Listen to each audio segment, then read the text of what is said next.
पूज्य महाराज जी का आगमन नहीं की जाती। सत्संग कैसे जानिए, जित एक नाम वखान। सत्संग वह जगह है जहां केवल शब्द या नाम का प्रचार किया जाता, उस मालिक से मिलने का प्रेम और प्यार पैदा किया जाता। हम आप परम सौभाग्यशाली हैं, ये अवसर हम लोगों को मिला हुआ है। जो भी थोड़े बहुत वचन आपको सुनाए जाएं, बड़े ध्यान से एक एक वचन को आप लोग सुनिएगा और समझने की कोशिश करिएगा। हम भी ये प्रयास करेंगे कि आपको सरल से सरल भाषा में आप सभी को समझाया जा सके। प्रेमी भाई बहनों, यह मनुष्य शरीर हम लोगों को बड़े सौभाग्य से प्राप्त हुआ है। ये जीवन बहुत अनमोल है। उस परम पिता परमात्मा ने हमको यह जीवन केवल इसीलिए दिया है ताकि हम जीते जी उस प्रभु की भक्ति करके अपनी जीवात्मा का कल्याण करा सकें। ये 5 तत्वों का पुतला, ये पंच भौतिक शरीर हम लोगों को एक निश्चित समय के लिए मिला हुआ। एक निश्चित समय को हम आप नहीं जानते हैं, किंतु जिसका ये मकान है, जिसका ये शरीर है, वो अवश्य ही जानता है। और समय पूरा हो जाने पर मकान मालिक जबरदस्ती इस मकान को खाली करवा देगा। उस समय न जमीन जायदाद काम आएगी, ना ये धन और संपत्ति काम आएगी। जीवात्मा को निकाल करके इस शरीर से बाहर कर दिया जाएगा। ये शरीर हमारा आपका यही जमीन पर धड़ाम से गिर पड़ेगा, क्योंकि जीवात्मा के निकल जाने के बाद में ये शरीर सिर्फ एक माटी का पुतला है, उससे ज्यादा कुछ भी नहीं। आप इस मिट्टी के पुतले को ले जाकर शमशान भूमि पर जला करके राख कर दोगे। हमारा आपका नाम, हमारी आपकी जात और बिरादरी उसी शमशान भूमि पर जल करके राख हो जाएगी। प्रेमी भाई बहनों, इस दुनिया में हित मित भाई बंधु, रिश्ते नातेदार, कुटुंब परिवार वाले, इनमें से कोई भी चीज तुम्हारी जीवात्मा को इस अधोगति से बचा नहीं सकती। हम कौन हैं, हम कहां से आए हैं, हमें जाना कहां है, ये मानव मात्र के लिए एक कठिन प्रश्न बना हुआ है।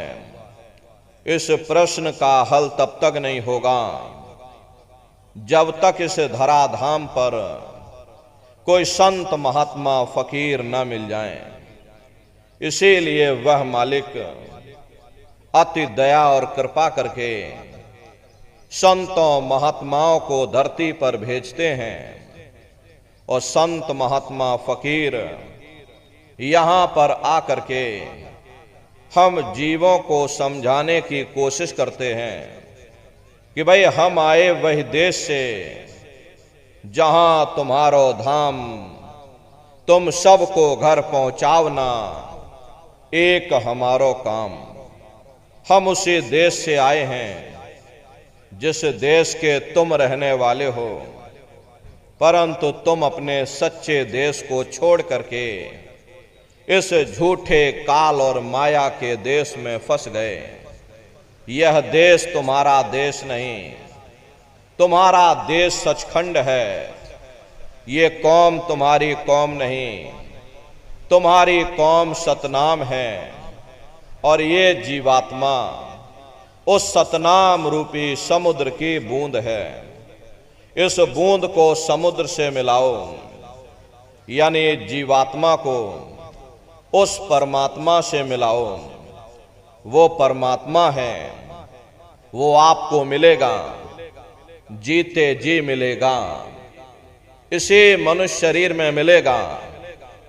इसी मनुष्य शरीर के अंदर जा करके परमात्मा से मिलने का वह एकमात्र दरवाजा है। उस दरवाजे का भेद केवल संतों महात्माओं को ही प्राप्त है। ये दुनिया के लोग, दुनिया की आवाम जनमानस दुनिया के ज्ञान को पढ़ करके अहंकार में डूबे रहते हैं कि हमसे बड़ा कोई ज्ञानी यहां नहीं है। लेकिन उनको ये नहीं मालूम, जहां ये दुनिया का ज्ञान समाप्त होता है, उसी के सिर की चोटी से ये आध्यात्मवाद, आत्मा और परमात्मा का ये गुण ज्ञान रहस्य विज्ञान प्रारंभ होता। उस विज्ञान को पाने के लिए सबसे पहले यह जरूरी है कि पहले आप लोग मानवतावादी बनो, मानव धर्म और मानव कर्म को अपनाओ। अरे मानव धर्म क्या है? इंसान इंसान के काम आवे, एक दूसरे की निस्वार्थ भाव से सेवा करे, सत्य दया अहिंसा परोपकार आदि गुणों को अपने जीवन में उतार करके और किसी संत महात्मा की खोज करके उनके बताए हुए रास्तों पर चल करके उस मालिक की भक्ति करके अपनी जीवात्मा का कल्याण करा ले, यही इंसान का सबसे बड़ा मानव धर्म है।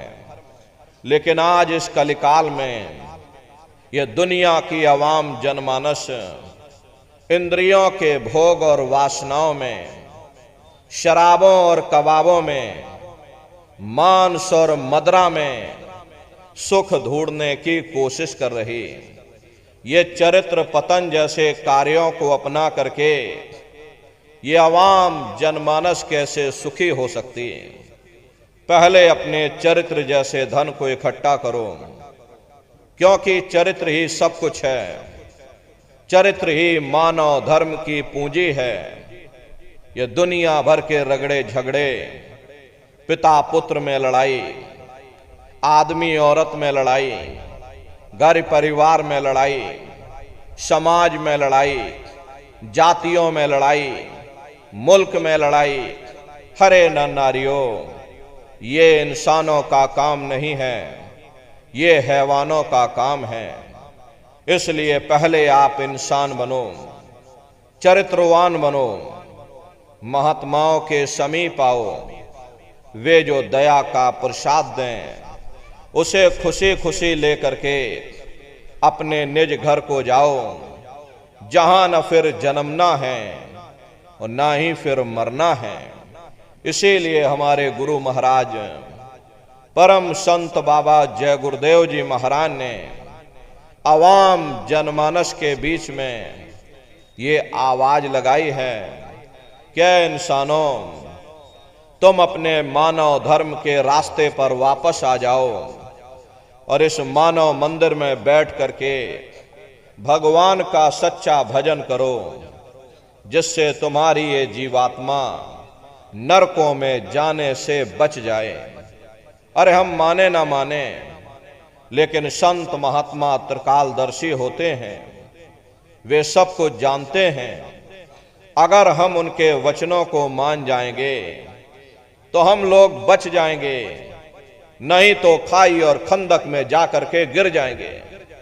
इसीलिए अभी वक्त है उस मालिक से सच्ची प्रार्थना करने का, भगवान के सामने अपने गुनाहों की माफी मांगने का, धर्म मजहब के नाम पर लड़ने झगड़ने का नहीं, जात बिरादरी के नाम पर लड़ने झगड़ने का नहीं, अरे हमने बहुत लड़ लिया, बड़े बड़े झगड़े और फसादें की, बड़ी बड़ी नुक्ताचीनी की, सिवाय नफरत के हमको क्या मिला।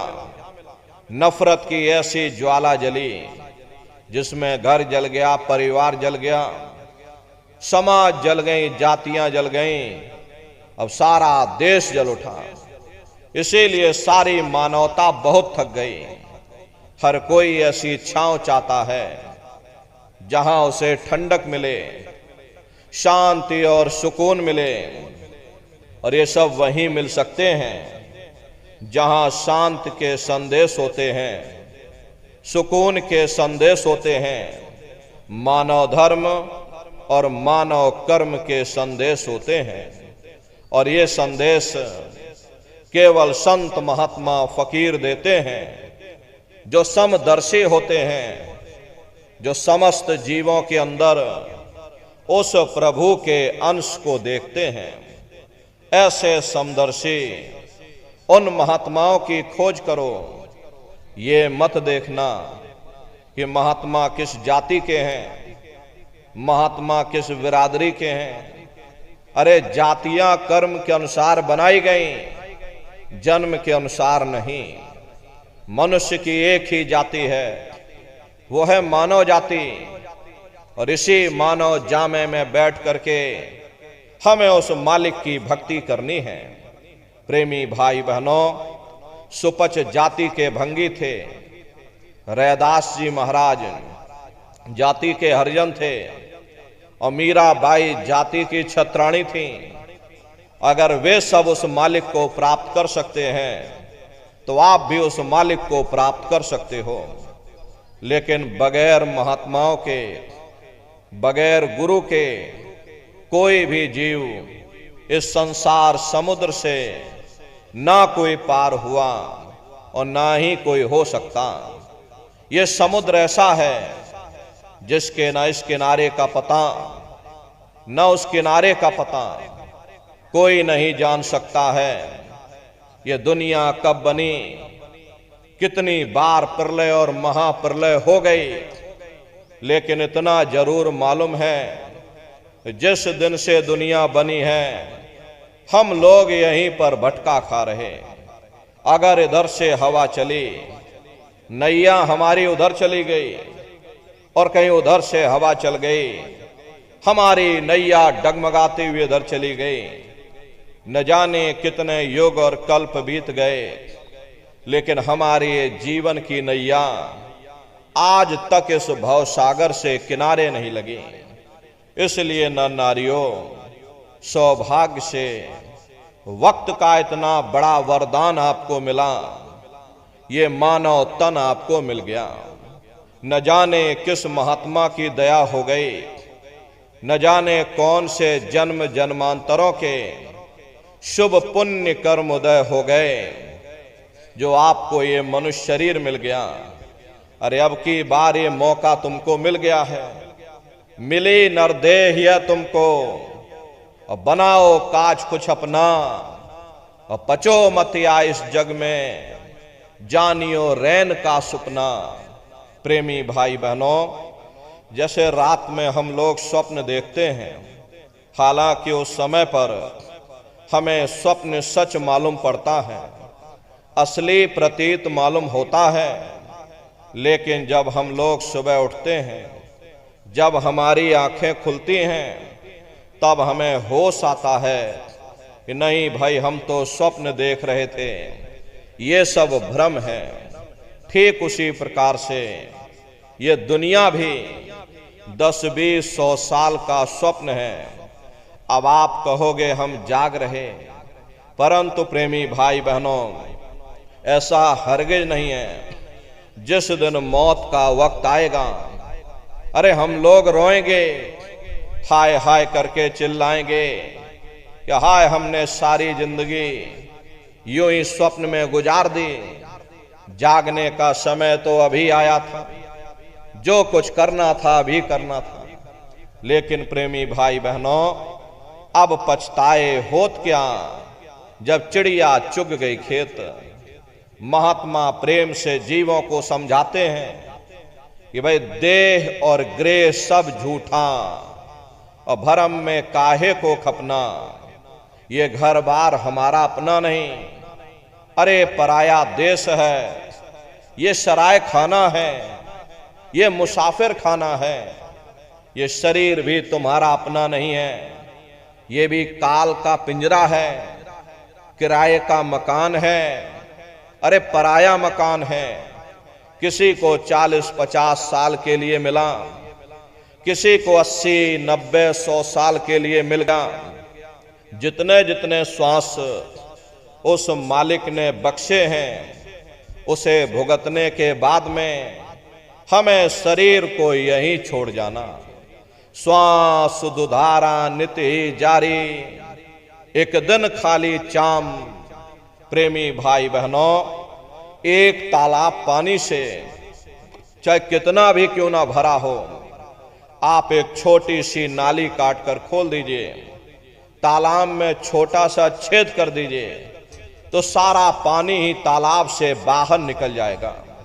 ठीक उसी प्रकार से तुम्हारा ये शरीर भी ये श्वासों का भंडार है, और जब तक श्वासों का भंडार जारी है, हम दुनिया के काम काज में फंसे हुए, दुनिया के कारोबार में हम आप उलझे हुए। लेकिन जिस वक्त ये श्वासों का भंडार खाली होगा, अरे टेलीफोन खड़क जाएंगे, तार पहुंच जाएंगे, संदेश पहुंच जाएंगे, सब रिश्ते नातेदार, सब कुटुंब परिवार वाले, सब अड़ोस पड़ोस वाले मिनटों सेकंडों में इकट्ठा हो जाएंगे। प्रेमी भाई बहनों, जिस शरीर से तुम इतना प्रेम किया करते थे, साबुन से मल मल करके नहाते थे, उसे कोई एक रात भी घर में रखने को तैयार नहीं होता। ये कंधों पर लटका करके शमशान भूमि पर छोड़ करके आ जाते। हिंदू लोग तिनका तोड़ाते हैं, जैसे तिनका टूट गया, तेरा मेरा रिश्ता नाता टूट गया। मुसलमान ईसाई लोग खाक की मिट्टी कब्र में डाल देते, कि जो मेरे लिए खाक की मिट्टी है वह मेरे लिए तू है। अरे मामूली कष्ट नहीं होता, मौत के समय में घनघोर पीड़ा होती है। जनमत मरत दुसह दुख होई, सहजोबाई ने बयान किया है कि सहजो मौत आईया, अंग अंग दिया तोड़, और हिया जरे छाती फटे, उठे पीर घनघोर। गुरु महाराज सत्संग में फरमाते थे, जैसे 1,00,000 बिच्छू एक साथ मिल करके हमारे शरीर पर डंक मारें, उससे भी लाखों करोड़ों गुना ज्यादा मौत के समय में दर्द होता है। प्रेमी भाई बहनों, जब मृत्यु आती है तो किस तरह से प्राण निकलते हैं, प्राणों के निकलने की क्या प्रक्रिया होती है, पहले उसे आप अच्छी तरह से समझ लीजिए। सिमटत भास श्वास उठ जावे, और प्राण पति जब सिमट समावे, उस समय हमारी ये श्वासें रुक जाती, शरीर की चेतना नीचे से सिमटने लगती है, तो सबसे पहले गुदा चक्र टूटता है, क्योंकि गुदा चक्र में पृथ्वी का वास होता है। गुदा चक्र टूट करके ऊपर इंद्रिय चक्र में समा जाता, इंद्रिय चक्र में जल का वास होता, यानी जल ने पृथ्वी को घोल दिया। फिर जब इंद्रिय चक्र टूटेगा तो ऊपर नाभि चक्र में समा जाएगा। ये नाभि चक्र में अग्नि का वास होता, यानी अग्नि ने फिर जल को सुखा दिया। ये नीचे से सिमटाव होता है, नीचे से ऊपर की ओर सिमटाव होता, पैरों के तलवे से लेकर के ये सिर की चोटी तक सिमटाव होता है। फिर जब ये नाभि चक्र टूटेगा तो ऊपर हृदय चक्र में समा जाएगा। हृदय चक्र में वायु का वास होता, यानी वायु ने अग्नि को अपने में समाहित कर लिया, और इस तरह से वायु ऊपर आकाश में उड़ गई। ये आंखों की पुतलियां ऊपर पलट जाती हैं, मुंह खुला का खुला रह जाता।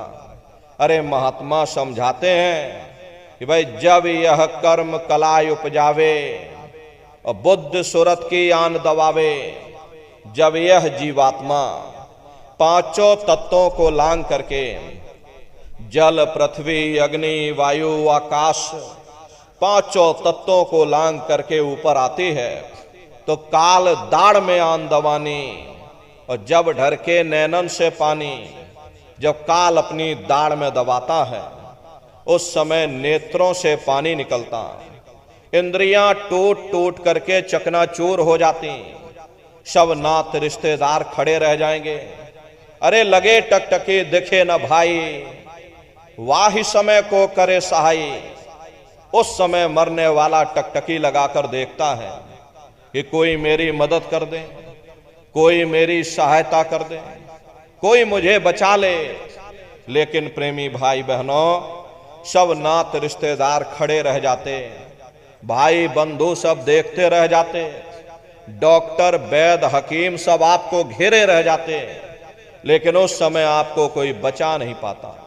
जम के दूत घेर चौफेरा, निक्षय प्राण छोड़ के डेरा।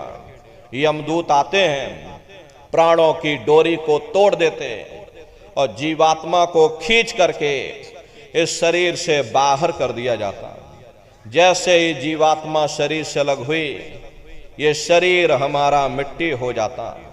अरे इस मिट्टी को ले जा करके तुम शमशान भूमि पर जला करके राख कर देते। हाड़ जले जैसे लाकड़ी, केस जले जैसे घास, और कंचन जैसी एक काया ढह गई और कोई ना आवे पास। ये कहानी हमारी आपकी यहीं समाप्त हो गई। ये जात बिरादरी के रगड़े झगड़े, ये नाम, ये रुतबा, ये शानो शौकत, ये पद और प्रतिष्ठा, ये प्रधानी और ये कलेक्टरी, ये सब तुम्हारी यहीं समाप्त हो गई। लेकिन उधर देखो क्या होता, तुम्हारी जीवात्मा को ले जा करके ऊपर धर्मराज की कचहरी में पेश कर दिया जाता। वहां पलक झपकते ही तुम्हारे अच्छे और बुरे कर्मों का हिसाब किताब हो जाता। अरे धर्मराज तुमको सजा सुना देते, ले जाओ इनको फलाने नरक में डाल दो, क्योंकि मैंने इनको मौका दिया था। जब ये मां के घर में उल्टे लटके हुए थे, सिर इनका जब नीचे था और पैर जब इनके ऊपर थे, मां के घर में जब ये उल्टे लटके हुए थे, जठराग्नि में जब ये तप रहे थे, उस समय इन्होंने मुझसे प्रार्थना की थी कि हे मालिक, अब प्रभु कृपा करो वे भांति और सब तज भजन करे दिन राति। कि हे परमात्मा, इस बार हमको मौका दे दो, हमको ये मनुष्य शरीर दे दो, हम भजन करेंगे, भक्ति करेंगे, हम अपनी जीवात्मा का कल्याण करेंगे। तो मैंने इनकी प्रार्थना को स्वीकार कर लिया और इनको मैंने सुंदर सा ये मनुष्य शरीर दे दिया और कह करके मैंने भेजा था कि भाई ये मनुष्य शरीर ये किराए का मकान है, ये तुम्हारा अपना नहीं है। अगर ये तुम्हारा अपना होता तो हमेशा तुम्हारे पास रहता। ये तुम्हारा अपना नहीं, ये मैंने तुमको कुछ समय के लिए किराए का ये मकान दिया है। हाँ, तुम अपनी जीवात्मा को मेरे किराए के मकान में बैठा करके मालिक की भक्ति करके समय रहते अपनी जीवात्मा को जगा लेना, अपनी जीवात्मा का कल्याण करा लेना। अरे मैंने कुछ समय के लिए तुम सबको ये किराए का मकान दिया है और जब समय पूरा होगा तो मैं अपने सिपाहियों को ऊपर से भेजूंगा और उस समय पर तुम मेरे किराए के मकान को खाली कर देना। लेकिन इतना ध्यान रखना, जैसा साफ सुथरा मैंने तुमको ये किराए का मकान दिया है, वैसा ही साफ सुथरा तुम मुझको वापस लौटाना। लेकिन इस किराए के मकान में बैठ करके इन्होंने बुरे खोटे पाप कर्म कर डाले। मेरे किराए के मकान को इन्होंने अपने कर्मों से गंदा कर दिया, इसलिए कर्मों की सजा इनको मिलेगी। ले जाओ इनको फलाने नरक में डाल दो। अरे महात्मा कभी झूठ नहीं बोलते। महात्माओं ने जब साधना किया, साधना करके जब ऊपर गए, ऊपर जा करके जब उन्होंने अपनी दिव्य दृष्टि से उन नरकों का हाल देखा, तो हमारी आपकी जानकारी के लिए उन्होंने धर्म ग्रंथों में लिख दिया कि लोह के खंभ तपत के माही, जहां जीव को ले चिपटाई, वहां बड़े बड़े लोहे के खंबे अग्नि से धधक धधक कर लाल हो रहे। ऐसे खोटे जीवों को उन्हीं खंभों के ऊपर लिटा दिया जाता। अरे जीव हाय हाय करके चिल्लाता है, तड़फ तड़फ जीव जुलम बुखारी, और तपत खंभ दुख उपजे भारी। असहनीय वेदना होती है, असहनीय दुख और दर्द होता है। जीव वहां रोता और चिल्लाता रहता।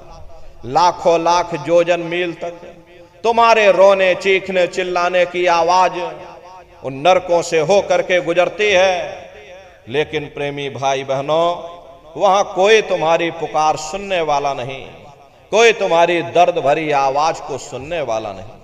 ये दुर्दशा क्यों हो गई? क्योंकि हम लोग मनमुखी हो गए, मन के कहे पर चलने लग गए। मन के कहे पर चल करके बुरे खोटे पाप कर्म करने लग गए। कर्मों का ये जखीरा अंबार के अंबार हमने अपने सिर पर लाद लिए। आज उन्हीं कर्मों का हम आप भोग पा रहे हैं। अरे महात्मा कहते हैं कि भाई नर के अनेकन और हैं, कहां लग कहूं बखान, और दुख भुगते यह जीव जो जाने जो भोग समान। कहते भाई एक नरक नहीं, ऐसे वहां पर अनेकों अनेक नरक बने हुए, अलग अलग खोटे पाप कर्मों के वहां पर अलग अलग नरक बने हुए। गरुड़ पुराण में 36 प्रकार के नरकों का वर्णन किया गया। कुंभी नरक निदान यह है, पड़े जीव जग जाए, सिर समेत डूबा रहे, और सदा नरक के माही। कुंभी कहते हैं घड़े के आकार का बड़ा विशाल नरक वहां बना, दुनिया भर का मवाद उसमें भरा, बड़ी भारी बदबू उसमें से आती, जीवों को ले जाकर उसी में डाल दिया जाता। अरे कुंभी नरक कल्प लो वासा, और मुख में नरक नाक में श्वासा। कल्प लो वासा यानी 1000 चौकड़ी युग का एक कल्प होता है, और कल्प लो वासा यानी युगों युगों तक ये जीव नरकों की सजा को भोगता रहता। और नरकों की सजा भोगने के बाद में इन्हीं जीवों को सीधे मनुष्य शरीर नहीं दिया जाता, बल्कि ले जा करके 4 खान 84 लाख योनियों में डाल दिया जाता है। जैसे बच्चा होता है, अब बच्चा पहले कक्षा 1 पास करेगा, फिर कक्षा 2 में जाएगा। ऐसे ही प्रेमी भाई बहनों, वहां पर भी पूरा चैनल बना हुआ। नरकों की सजा भोगने के बाद में इन्हीं जीवों को 4 खान 84 लाख योनियों में डाल दिया जाता है। ये 4 खान 84 लाख योनियां, ये कोई मामूली योनियां नहीं होती। 4 खान का मतलब होता है अंडज पिंडज उपमज स्थावर, ये 4 खाने होती हैं। पहली श्रेणी तो इन पेड़ पौधों की आती है जिनके अंदर पानी का तत्व मौजूद होता है। अरे कभी ये भी मनुष्य हुआ करते थे, लेकिन आज अपने ये कर्मों का भोग पा रहे। एक जगह पर पेड़ बनके खड़े हुए, हजारों हजार वर्षों तक ऐसे ही खड़े रहेंगे। दूसरी श्रेणी कीड़े मकोड़ों की आती है, जिनके अंदर पृथ्वी और अग्नि का तत्व मौजूद होता है। तीसरी श्रेणी पंछियों की आती है, चौथी चौपाए जानवरों की आती है, और 5वीं स्वयं इंसानों की आती है, जिसके अंदर 5 तत्व जल पृथ्वी अग्नि वायु आकाश 5 तत्व मौजूद होते हैं। प्रेमी भाई बहनों, ये 4 खाने हैं, इनकी अलग अलग कुल 84 लाख योनियां होती हैं। अब आप पेड़ पौधों को ही देखिए तो आम का पेड़ अलग है, नीम का पेड़ अलग है, पीपल का पेड़ अलग है। ऐसे ही अलग अलग प्रजातियों के कीड़े मकोड़े, अलग अलग प्रजातियों के पशु पंछी, कुल मिलाकर के 84 लाख योनियां हैं। हम दुनिया के जीव नरकों की सजा भोगने के बाद में इन्हीं 84 लाख योनियों में डाल दिए जाते हैं। अरे मामूली कष्ट नहीं होता। हमको आपको देखो गर्मी लग गई तो हम लोग छाया में आ गए, सर्दी लग गई कंबल रजाई ओढ़ लिया, भूख लग गई भोजन कर लिया, बीमार हो गए अस्पतालों में चले गए, अपना अपना इलाज करवा लिया। लेकिन देखो इन जानवरों को, क्या गर्मी, क्या सर्दी और क्या बरसात, एक एक रोटी के टुकड़े के लिए बेचारे दर बदर रोड पर भटकते रहते। किसी का हाथ कट गया, किसी का पैर कट गया, किसी को आपने जीते जी काट डाला, मुर्गी की पकड़ करके गर्दन ही घुमा डाली। अरे उनको भी दर्द होता है, उनको भी तकलीफ होती है, लेकिन वे बेचारे बेजुबान हैं, कुछ बोल नहीं पाते हैं, कुछ बता नहीं पाते हैं। हम लोगों के अंदर ये जुबान है, हम लोग बोल बता देते, वे सिर्फ रोते और चिल्लाते रहते। अरे कौन उनकी पुकार सुनने वाला, कौन उनकी दर्द भरी आवाज को सुनने वाला, कौन सी अदालत में जाकर के वे बेचारे दरवाजा खटखटाएं, कौन मजिस्ट्रेट उनकी फरियाद को सुनेगा। प्रेमी भाई बहनों, कोई सुनने वाला नहीं है। अरे कई जन्म भय कीट पतंगा, और कई जन्म भय मीन कुरंगा, और कई जन्म पंखी सरफोयो, और कई जन्म है वर वृक्ष जोयो, मिल जगदीश मिलन की वरिया, और चिरंकार यह देश सजरिया।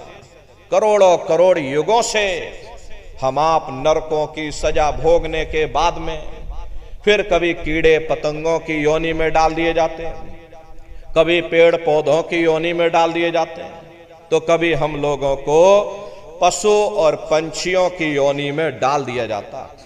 प्रेमी भाई बहनों, 84 लाख योनियों की सबसे जो आखिरी योनि होती है वो गाय और बैल की योनि होती है। अरे गाय स्त्री का रूप लेती है और बैल पुरुष का रूप लेते हैं। ये 84 लाख योनियों की सबसे आखिरी योनि यानी कि अंतिम पायदान होता है। उसके बाद तब जाकर के हम लोगों को दोबारा फिर से मनुष्य शरीर प्राप्त होता। इसीलिए कहा गया है कि बड़े भाग्य मानुष तन पाया, कोट जन्म जब भटका खाया। कोटान कोट जन्म जन्मांतरों तक अलग अलग योनियों में भटकने के बाद में तब बड़े सौभाग्य से तुम लोगों को ये मनुष्य शरीर प्राप्त हुआ है। लेकिन बड़े अफसोस की बात है, जैसे किसी को हीरा मिल गया, उसे हीरे की परख नहीं, उसने हीरे को ले जाकर गधे के गले में बांध दिया। ठीक उसी प्रकार से ये मनुष्य शरीर उत्तम से उत्तम है, लेकिन इंसान इसकी कद्र नहीं करता। खाने पीने ऐशो इशरत में, मोह ममता में, सोने में, जागने में अपने कीमती समय को और श्वासों की पूंजी को बर्बाद कर देता। अरे रात गवायो सोए के और दिवस गवायो खाए, हीरा जन्म अमोल था और कौड़ी बदले जाए। भगवान राम ने कहा, बड़े भाग्य मानुष तन पाया, सुर दुर्लभ सद ग्रंथ ही गाया। सुर कहते हैं देवताओं को। बड़े से बड़े देवी और देवता भी इस मनुष्य शरीर को पाने के लिए तरसते हैं, क्योंकि इसी मनुष्य रूपी मंदिर में बैठ करके हम आप उस परमात्मा की भक्ति कर सकते हैं। इसीलिए संतों महात्माओं ने इस पंच भौतिक शरीर को सच्चा हरि मंदिर कहकर याद किया कि हरि मंदिर यह शरीर है, ज्ञान रतन प्रकट होए, ये असली हरि मंदिर है। जब भी वो परमात्मा मिलेगा इसी पंच भौतिक शरीर के अंदर जाकर मिलेगा। इसी पंच भौतिक शरीर को ईसा मसीह साहब ने टेम्पल ऑफ लिविंग गॉड यानी जिंदा ईश्वर का मंदिर कहा। इसी पंच भौतिक शरीर को गुरु नानक साहब ने नर नारायणी देह कहकर याद किया। ये वो देह है जिसमें नारायण स्वयं विराजमान है। अरे वो नारायण जब भी मिलेंगे तुम्हें तुम्हारे अंदर मिलेंगे। यही कबीर साहब ने कहा कि भाई ज्यों तिल माही तेल है, जो चकमक में आग, और तेरा साईं तुझ में, और जाग सके तो जाग। प्रेमी भाई बहनों, जैसे तिल में तेल होता है, पत्थर में अग्नि होती है, ठीक उसी तरह से वो मालिक हर एक के घट घट में, हर एक के वजूद के अंदर बैठा हुआ। यही महात्माओं ने कहा कि भाई कस्तूरी कुंडल बसे और मृग धूड़े बन माही, ऐसे घट घट राम है दुनिया देखे नाही। जैसे हिरन कस्तूरी की खुशबू को बाहर जंगलों में ढूंढता फिरता, हालांकि वो खुशबू उसके नाभि से हो करके आती है, वही हाल हम जीवों का है। हम दुनिया के जीव भी उस परमात्मा की खोज बाहर इस जड़ संसार में कर रहे हैं, लेकिन महात्मा समझाते हैं कि भाई मोको कहां ढूंढे रे बंदे, अरे मैं तो तेरे पास में, ना तीरथ में ना मूरत में, मैं तो हूं विश्वास में। ना मैं तीरथ में मिलूंगा, ना मैं मूरत में मिलूंगा, ना मैं अन्य किसी कर्म कांड में मिलूंगा, ना मैं ग्रंथों में मिलूंगा, ना मैं पोथियों में मिलूंगा, ना ही मैं इन किताबों में मिलूंगा। चाहे सारी उम्र बैठ करके तुम किताबें पढ़ते रहो, रात दिन ढोलक मजीरा बजा बजा करके उन चौपाइयों को तुम रटते रहो, अरे मैं जब भी मिलूंगा तो मैं तुम्हारे अंदर मिलूंगा। प्रेमी भाई बहनों, बड़ी सीधी सी बात है, ये अगर खाना बनाने की किताब सारी उम्र बैठ करके तुम पढ़ते ही रहोगे कि भाई खाना ऐसे बनता है और खाना वैसे बनता है, और खाने में नमक डाला जाता है, और खाने में तेल डाला जाता है, खाने में हल्दी डाली जाती है, फिर उसमें जीरा डाला जाता है, तो कभी तुम्हारा पेट नहीं भर सकता। अरे जब तक आप खाना बनाओगे नहीं, स्वयं उसे खाओगे नहीं, कभी तुम्हारा पेट नहीं भर सकता। हम वेदों की निंदा नहीं करते, हम ग्रंथों की निंदा नहीं करते, हम गीता कुरान और बाइबल की निंदा नहीं करते। वेद शास्त्र गीता कुरान बाइबल जितने भी हमारे धर्म ग्रंथ हैं, चिल्ला चिल्ला करके सब यही कह रहे हैं कि भाई मनुष्य के अंदर अंड खंड ब्रह्मांड है, स्वयं वो परमात्मा तुम्हारे अंदर बैठा है। चलो अंदर चलो, अंदर चल करके उस परमात्मा का दर्शन दीदार करो। अब सवाल ये उठता है कि भाई आखिर हम अपने अंदर जा करके उस परमात्मा का दर्शन कैसे करेंगे? तो इसके लिए संतों महात्माओं ने केवल 3 साधन बताए। साधन 3 सारे उनवर्णे, और साधन सब थोथे मान। इस कलयुग में उस मालिक को पाने के लिए महात्माओं ने केवल 3 पूजाएं बताई। पहला है सुमरन, दूसरा है ध्यान, और तीसरा है भजन। सुमरन कहते हैं अपने गुरु को याद करना, ध्यान कहते हैं अपनी दिव्य दृष्टि को खोलना, और भजन कहते हैं कान में उंगली डाल करके उस शब्द को सुनना, उस नाम को सुनना, उस देववाणी आकाशवाणी को सुनना जो 24 घंटे तुम्हारे सबके अंदर गूंज रही है। प्रेमी भाई बहनों, ये सुरत शब्द नाम योग की साधना है। जितने भी महात्मा धरती पर आए उस मालिक को पाया, सुरत शब्द नाम योग की साधना करके ही पाया। देखिए, सबसे पहले कबीर साहब आए। कबीर साहब ने सुरत शब्द नाम योग की साधना जारी की। उसके बाद गुरु नानक साहब आए। गुरु नानक साहब ने भी सुरत शब्द नाम योग की साधना जारी की। उसके बाद और भी महात्मा आए, कबीर, नानक, दादू दरिया, भीखा साहब, पलटू साहब, जगजीवन साहब। आप चित्रकूट में चले जाइए, देखिए गोस्वामी जी महाराज जिन्होंने रामचरितमानस बनाई है, जिसका पाठ आप सभी लोग अपने अपने घरों में मंदिरों में बैठ करके करते हो, उन्होंने भी उस मालिक को पाया तो सुरत शब्द नाम योग की साधना करके ही पाया। रविदास जी महाराज, आप इधर राजस्थान में चले जाइए, देखो मीराबाई हुई, सहजोबाई हुई, उन्होंने भी उस मालिक को पाया तो सुरत शब्द नाम योग की साधना करके ही पाया। प्रेमी भाई बहनों, ये सुरत शब्द नाम योग की साधना है। इस साधना की 3 क्रियाएं हैं। पहला है सुमरन, दूसरा है ध्यान और तीसरा है भजन। तो कैसे आप लोग सुमरन करोगे, कैसे आप लोग ध्यान करोगे और कैसे आप लोग भजन करोगे? बहुत से नए प्रेमी भाई बहन यहाँ बैठे हुए हैं, तो सुमरन ध्यान और भजन कैसे कैसे करना है आप लोग बैठ करके अच्छी तरह से समझ लेना और फिर घर पर जा करके करिएगा। तो सबसे पहले सुमरन कैसे किया जाएगा? सुमरन करने के लिए एक माला आप लोग ले लेना। ये देखिए प्रेमी भाई बहनों, 108 दाने की ये माला है।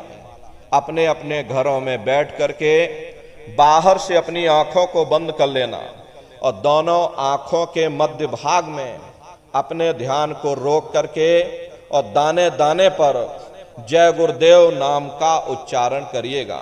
हर दाने पर जय गुरुदेव नाम, हर दाने पर जय गुरुदेव नाम, जय गुरुदेव जय गुरुदेव जय गुरुदेव जय गुरुदेव, कुल 108 बार करिएगा।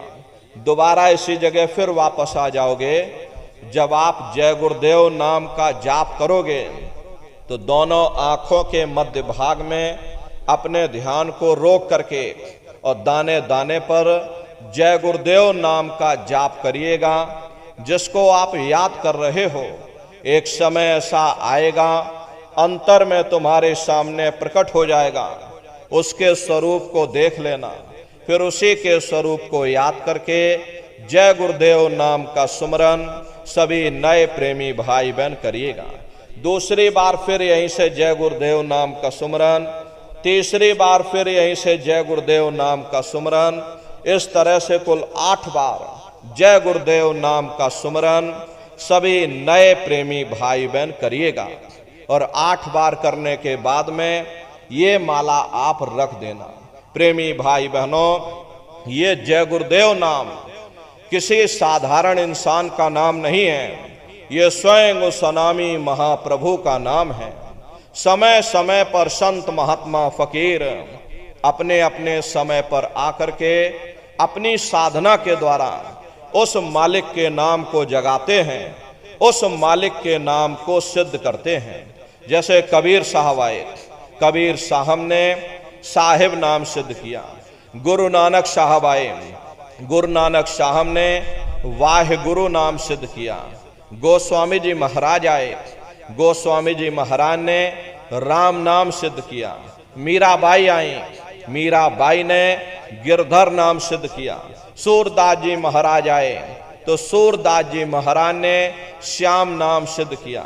इसी तरह से हमारे गुरु महाराज जय गुरुदेव नाम सिद्ध करके गए। जय गुरुदेव नाम का जहाज लगा कर गए। अगर इस जहाज पर सारी दुनिया बैठेगी, ये जहाज सारी दुनिया को पार करेगा। एक है साध है सब सद है और सब साध है सब जाए। पहले अपने गुरु की उंगली पकड़ लो, क्योंकि गुरु तुम्हारा सच्चा रहबर है। गुर बिन भव निज तरह न कोई, बगैर गुरु के तुम्हारी ये जीवात्मा इस भवसागर से पार नहीं जा सकती। गुरु गोविंद दो खड़े और काके लागू पाई, और बलिहारी गुरु आपने जिन गोविंद दियो बताई।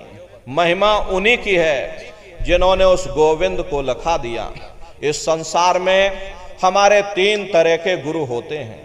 पहले गुरु हमारे माता पिता होते हैं, जो हमें जन्म देते हैं, हमारा पालन पोषण करते हैं, बचपन से हमारे अंदर संस्कार डालते हैं। ये माता पिता हमारे पहले गुरु, पहले भगवान होते हैं। दूसरे गुरु हमारे शिक्षक होते हैं, जो हमें स्कूलों में कॉलेजों में हमें जो भौतिक ज्ञान देते हैं, ये हमारे दूसरे गुरु होते हैं। और तीसरे हमारे आध्यात्मिक गुरु होते हैं, जो हमारी जीवात्मा को इस भवसागर से पार ले जाते हैं। इसीलिए कहा गया है कि गुरुर ब्रह्मा गुरुर विष्णु गुरुर्देवो महेश्वरा गुरुर साक्षात पर ब्रह्मा तस्मै श्री गुरुवे नमः। 3 लोक 9 खंड में गुर से बड़ा न कोई, और करता करे न कर सके, और गुरु करें सो होई। इसलिए प्रेमी भाई बहनों, साधना करने से पहले जय गुरुदेव नाम का सुमरन सभी नए प्रेमी भाई बहन करिएगा। और सुमरन करने के बाद में फिर आप लोग ध्यान पर बैठिएगा। दूसरा है ध्यान। ध्यान कहते हैं दृष्टि को एकाग्र करना, अपनी दिव्य दृष्टि को खोलना, अपने शिव नेत्र को खोलना, अपने तीसरे नेत्र को खोलना। तो कैसे ध्यान करोगे, जरा अच्छी तरह से समझ लीजिए। अपने अपने घरों में पलथी मार करके आप लोग बैठिएगा। शरीर को टाइट मत करिएगा। बहुत से प्रेमी ये गलती कर देते हैं कि ध्यान के समय अपने शरीर को बिल्कुल टाइट कर देते हैं। यदि आप अपने शरीर को टाइट कर दोगे तो ये शरीर तुम्हारा थक जाएगा, फिर शरीर ढीला पड़ जाएगा, फिर जैसे के तैसे हो जाओगे। इसलिए पहले से ही अपने शरीर को बिल्कुल ढीला छोड़ देना। जितना आराम से आप बैठोगे उतना आपके लिए अच्छा रहेगा। तो अपने अपने घरों में पलथी मार करके और ढीले बदन से आराम से बैठ जाना। बाहर से अपनी आंखों को बंद कर लेना। दोनों आंखों के मध्य भाग में दूर सामने देखिएगा, सामने आपको अंधेरा दिखाई देगा। बस उसी अंधेरे में एक जगह पर आप अपनी दृष्टि को रोकिएगा। होशियारी यही रहे ये आंखों की पुतलियां हिलने ना पाए। शुरुआती समय में ये आंखों की पुतलियां अंदर अंदर हिलेंगी, लेकिन जब आप रोज रोज अभ्यास करोगे, करत करत अभ्यास ते और जड़मत होत सुजान, जब रोज रोज अभ्यास करोगे तो आंखों की पुतलियां हिलना बंद हो जाएंगी। तो दूर सामने अंधेरे में एक जगह पर आप अपनी दृष्टि को रोकिएगा या उस अंधेरे को लगातार देखते रहना। दृष्टि अपने आप अंधेरे में रुक जाएगी। उस समय किसी के बारे में सोचना नहीं, किसी के बारे में विचार मत करिएगा। शरीर को बिल्कुल हिलाना नहीं। शून्य होकर के, शांत चित्त होकर के, निर्विचार होकर के बस सामने उस अंधेरे को लगातार देखते रहना। जितना देर आपसे बन सके आप उस अंधेरे को लगातार देखते रहिएगा। देखते देखते देखते देखते एक समय ऐसा आएगा कि आपकी ये दृष्टि उस अंधेरे में रुक जाएगी।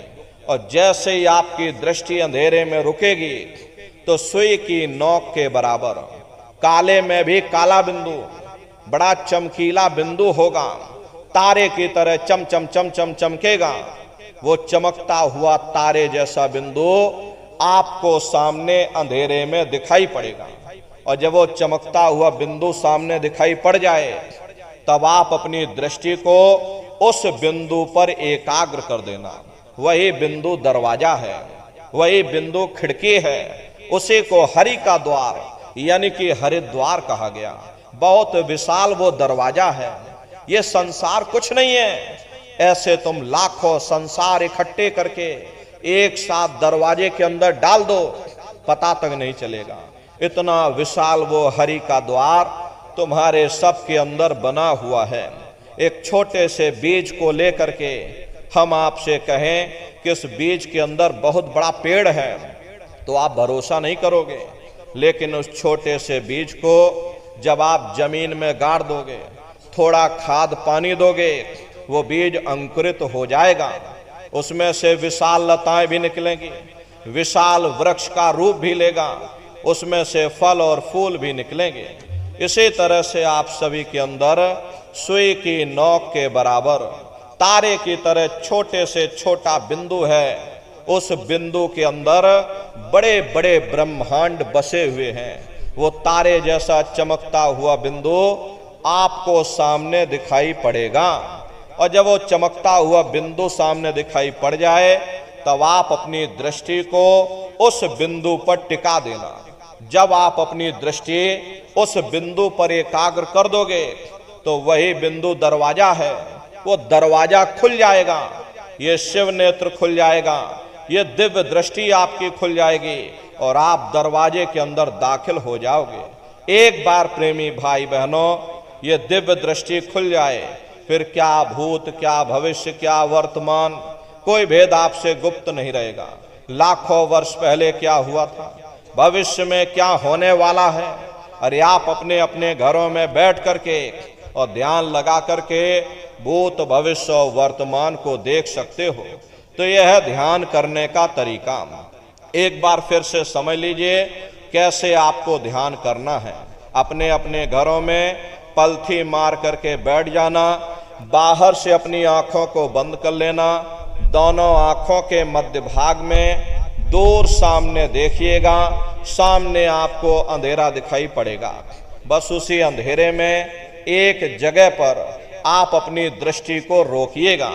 उस समय किसी के बारे में सोचना नहीं, किसी के बारे में विचार मत करना, शरीर को बिल्कुल हिलाना नहीं, शून्य हो करके, शांति चित्त हो करके, निर्विचार हो करके बस सामने उस अंधेरे को लगातार देखते रहो। देखते देखते देखते देखते एक समय ऐसा आएगा कि आपकी ये दृष्टि उस अंधेरे में रुक जाएगी, और जैसे ही आपकी दृष्टि अंधेरे में रुकेगी तो सुई की नोक के बराबर तारे की तरह चमकता हुआ बिंदु आपको सामने दिखाई पड़ेगा।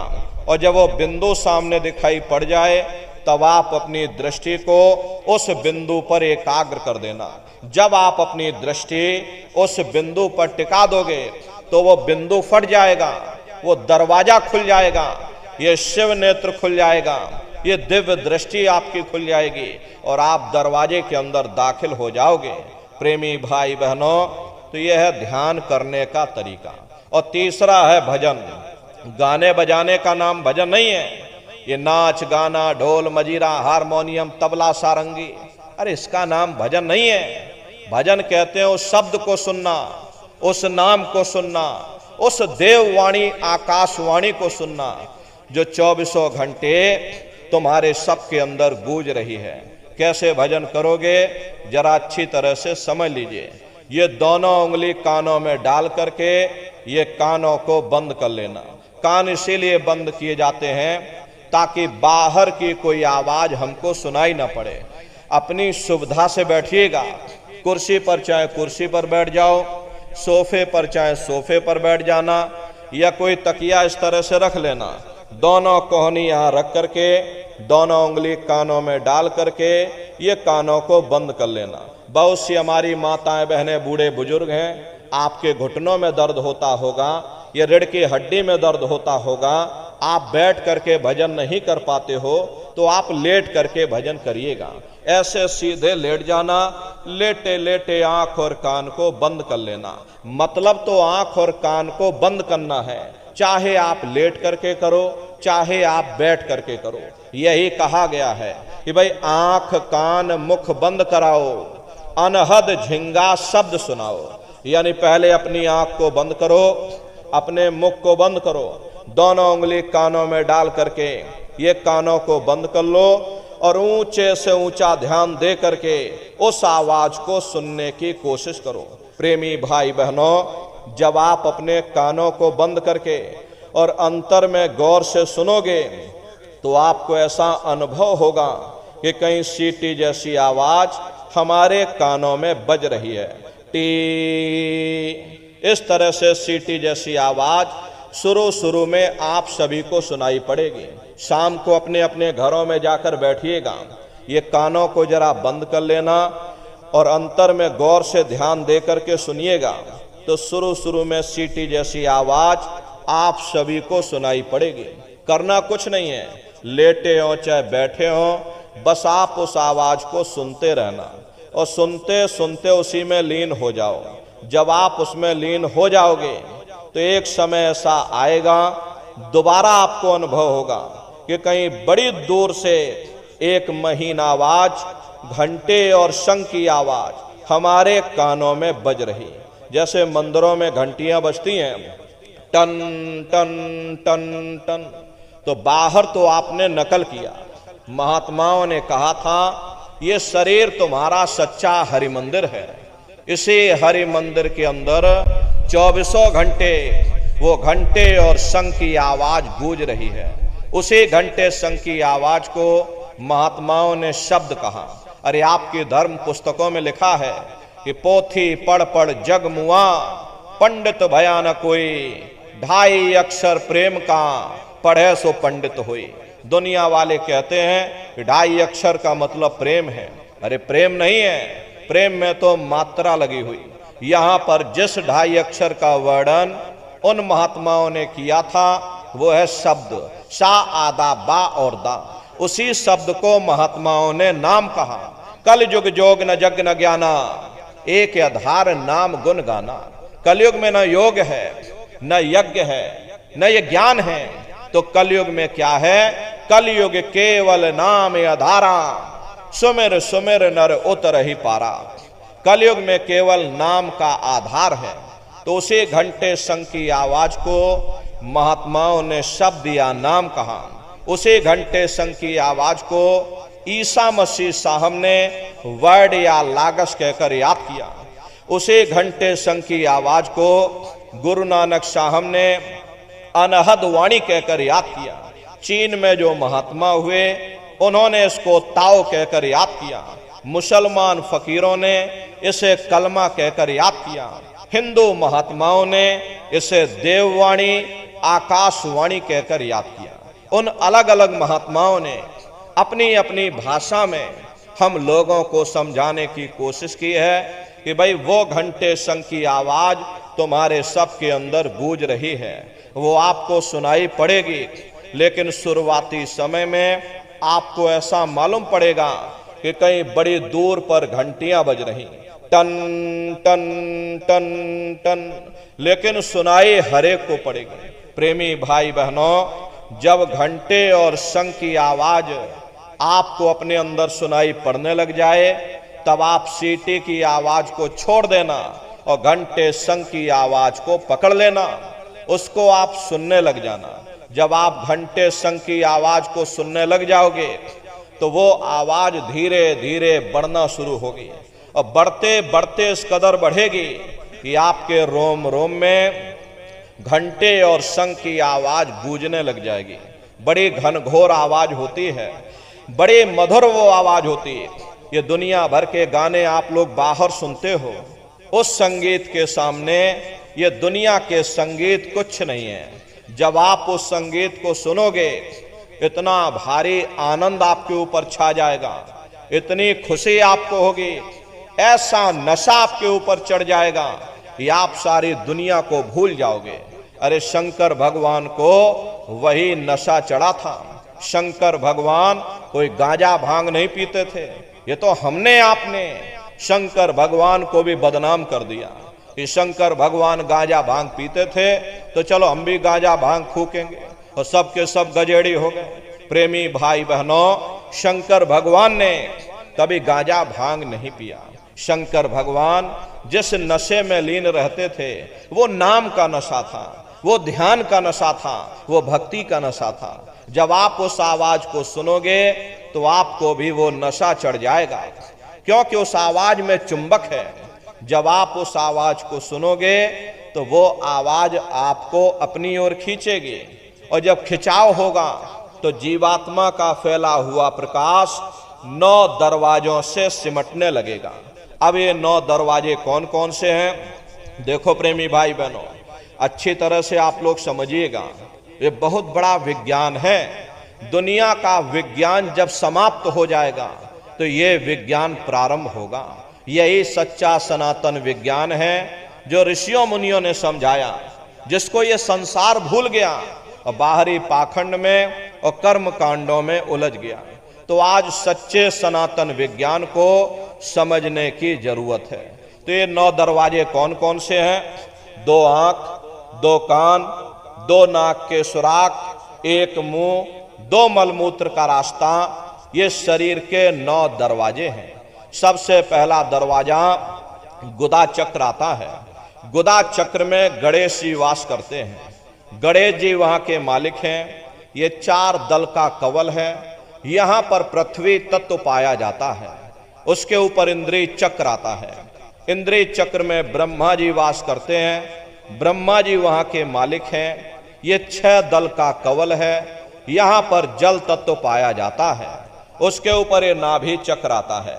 नाभि चक्र में विष्णु जी वास करते हैं। विष्णु जी यहाँ के मालिक हैं। ये 8 दल का कवल है। यहाँ पर अग्नि तत्व पाया जाता है।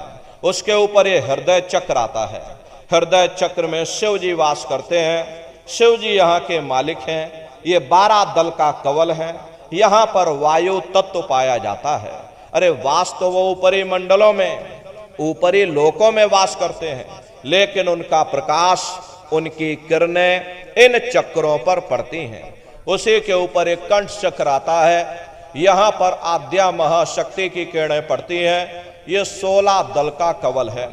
और आप सबसे ऊपर, तुम्हारी जीवात्मा सबसे ऊपर दोनों आंखों के मध्य भाग में बैठी है, जहां पर ये देवियां बिंदी लगाती हैं और पुरुष जहां पर ये टीका लगाते हैं। ये बिंदी और टीका यहां पर हम लोग इसीलिए लगाते हैं क्योंकि यहीं पर हमारी जीवात्मा बैठी है, उसका श्रृंगार किया जाता है। ये 10वां द्वार है जहां पर तुम्हारी जीवात्मा बैठी है, इसी को 10वां द्वार कहते हैं। अरे आप लोग रोज चौपाई गाते हो कि मंगल भवन अमंगल हारी, द्रवं सुदशरथी अजर बिहारी। इसका अर्थ जरा समझने की कोशिश करो प्रेमी भाई बहनों। ये शरीर तुम्हारा मंगल भवन है, तुम्हें अमंगलों से बचाने वाला, तुम्हें नरकों चौरासियों से बचाने वाला ये पंच भौतिक शरीर ही तुम्हारा मंगल भवन है। इस मंगल भवन के 10 दरवाजे हैं और 10वें दरवाजे पर ये अजर बिहारी यानी कि तुम्हारी जीवात्मा बैठी है। और यहीं पर बैठ करके जीवात्मा अपने प्रकाश को 9 दरवाजों में फैलाती है, जिससे तुम्हारा ये शरीर चलता है, तुम्हारे हाथ चलते हैं, तुम्हारे पैर चलते हैं। जब आप भजन करोगे, उस घंटे और शंख की आवाज को सुनोगे तो उस आवाज में चुंबक है, वो आवाज आपको अपनी ओर खींचेगी। और जब खिंचाव होगा तो जीवात्मा का फैला हुआ प्रकाश 9 दरवाजों से सिमट करके यही 10वें दरवाजे पर इकट्ठा हो जाएगा। और जैसे ये सारी शक्ति, सारी चेतना सिमट करके यहाँ पर इकट्ठी हुई तो शब्द क्या काम करेगा? शब्द तुम्हारी जीवात्मा को खींच करके इस शरीर से बाहर कर देगा। फिर आप अपनी आंखों से देखिएगा कि हमारा शरीर ये है, हम ये खड़े। आप अपने शरीर से अलग हो जाओगे। जैसे चिड़िया होती है, चिड़िया घोंसले से निकल करके आसमानों की उड़ान भरती है और शाम को फिर अपने घोंसले में आ जाती है। ऐसे ही तुम्हारी ये जीवात्मा इस शरीर रूपी घोंसले से निकल करके ब्रह्मांडों की सैर करेगी, देवी देवताओं के दर्शन करेगी, भगवान राम के दर्शन करेगी, भगवान कृष्ण के दर्शन करेगी और घूम करके फिर अपने शरीर रूपी घोंसले में वापस आ जाएगी। प्रेमी भाई बहनों, ये ब्रह्मा विष्णु महादेव जिनकी सारी दुनिया पूजा करती है, अरे आप सभी लोग ब्रह्मा विष्णु महादेव की पूजा करते हो। अब पूजा करते करते आपका ये जीवन बीत गया, जिंदगी तुम्हारी बीत गई, लेकिन कभी तुमने विचार ये नहीं किया भाई जिनकी हम पूजा कर रहे, आखिर ये ब्रह्मा विष्णु महादेव कौन हैं? ये कहाँ पर रहते हैं? ये क्या काम करते हैं? इनके माँ बाप कौन हैं? भगवान राम कौन है? भगवान कृष्ण कौन है? ईश्वर कौन है? ब्रह्म कौन है? पर ब्रह्म कौन है? ये कहाँ पर रहते हैं? तो जरा संक्षिप्त में आप समझिएगा, क्योंकि अगर हम इसका वर्णन करेंगे तो हमको लाखों वर्ष लग जाएंगे। एक लोक का वर्णन नहीं हो पाएगा। इतने विशाल लोक इस आसमान के ऊपर बने हुए, वैज्ञानिक लोग इसकी खोज कर रहे। कोई चंद्रमा तक चंद्रयान को भेज रहा, कोई मंगल ग्रह पर मंगलयान को भेज रहा। लेकिन प्रेमी भाई बहनों, इस संसार की ये धातु वहां तक नहीं पहुंच पाएगी। तो किन किन मंडलों को पार करते हुए तुम्हारी ये जीवात्मा अपने 5वें मंडल पर यानी कि सचखंड में पहुंचेगी। रास्ते में कौन कौन से देश मिलेंगे, उस देश के कौन कौन से राजा मिलेंगे, तो जरा संक्षिप्त में आप समझ लीजिए। प्रेमी भाई बहनों, जब आप भजन करोगे और जब घंटे और शंख की आवाज को सुनोगे तो उसी घंटे शंख की आवाज को पकड़ करके ये जीवात्मा ब्रह्मांडों की चढ़ाई करती है। पलक झपकते यह जीवात्मा खरबों योजन ऊपर चली जाती है।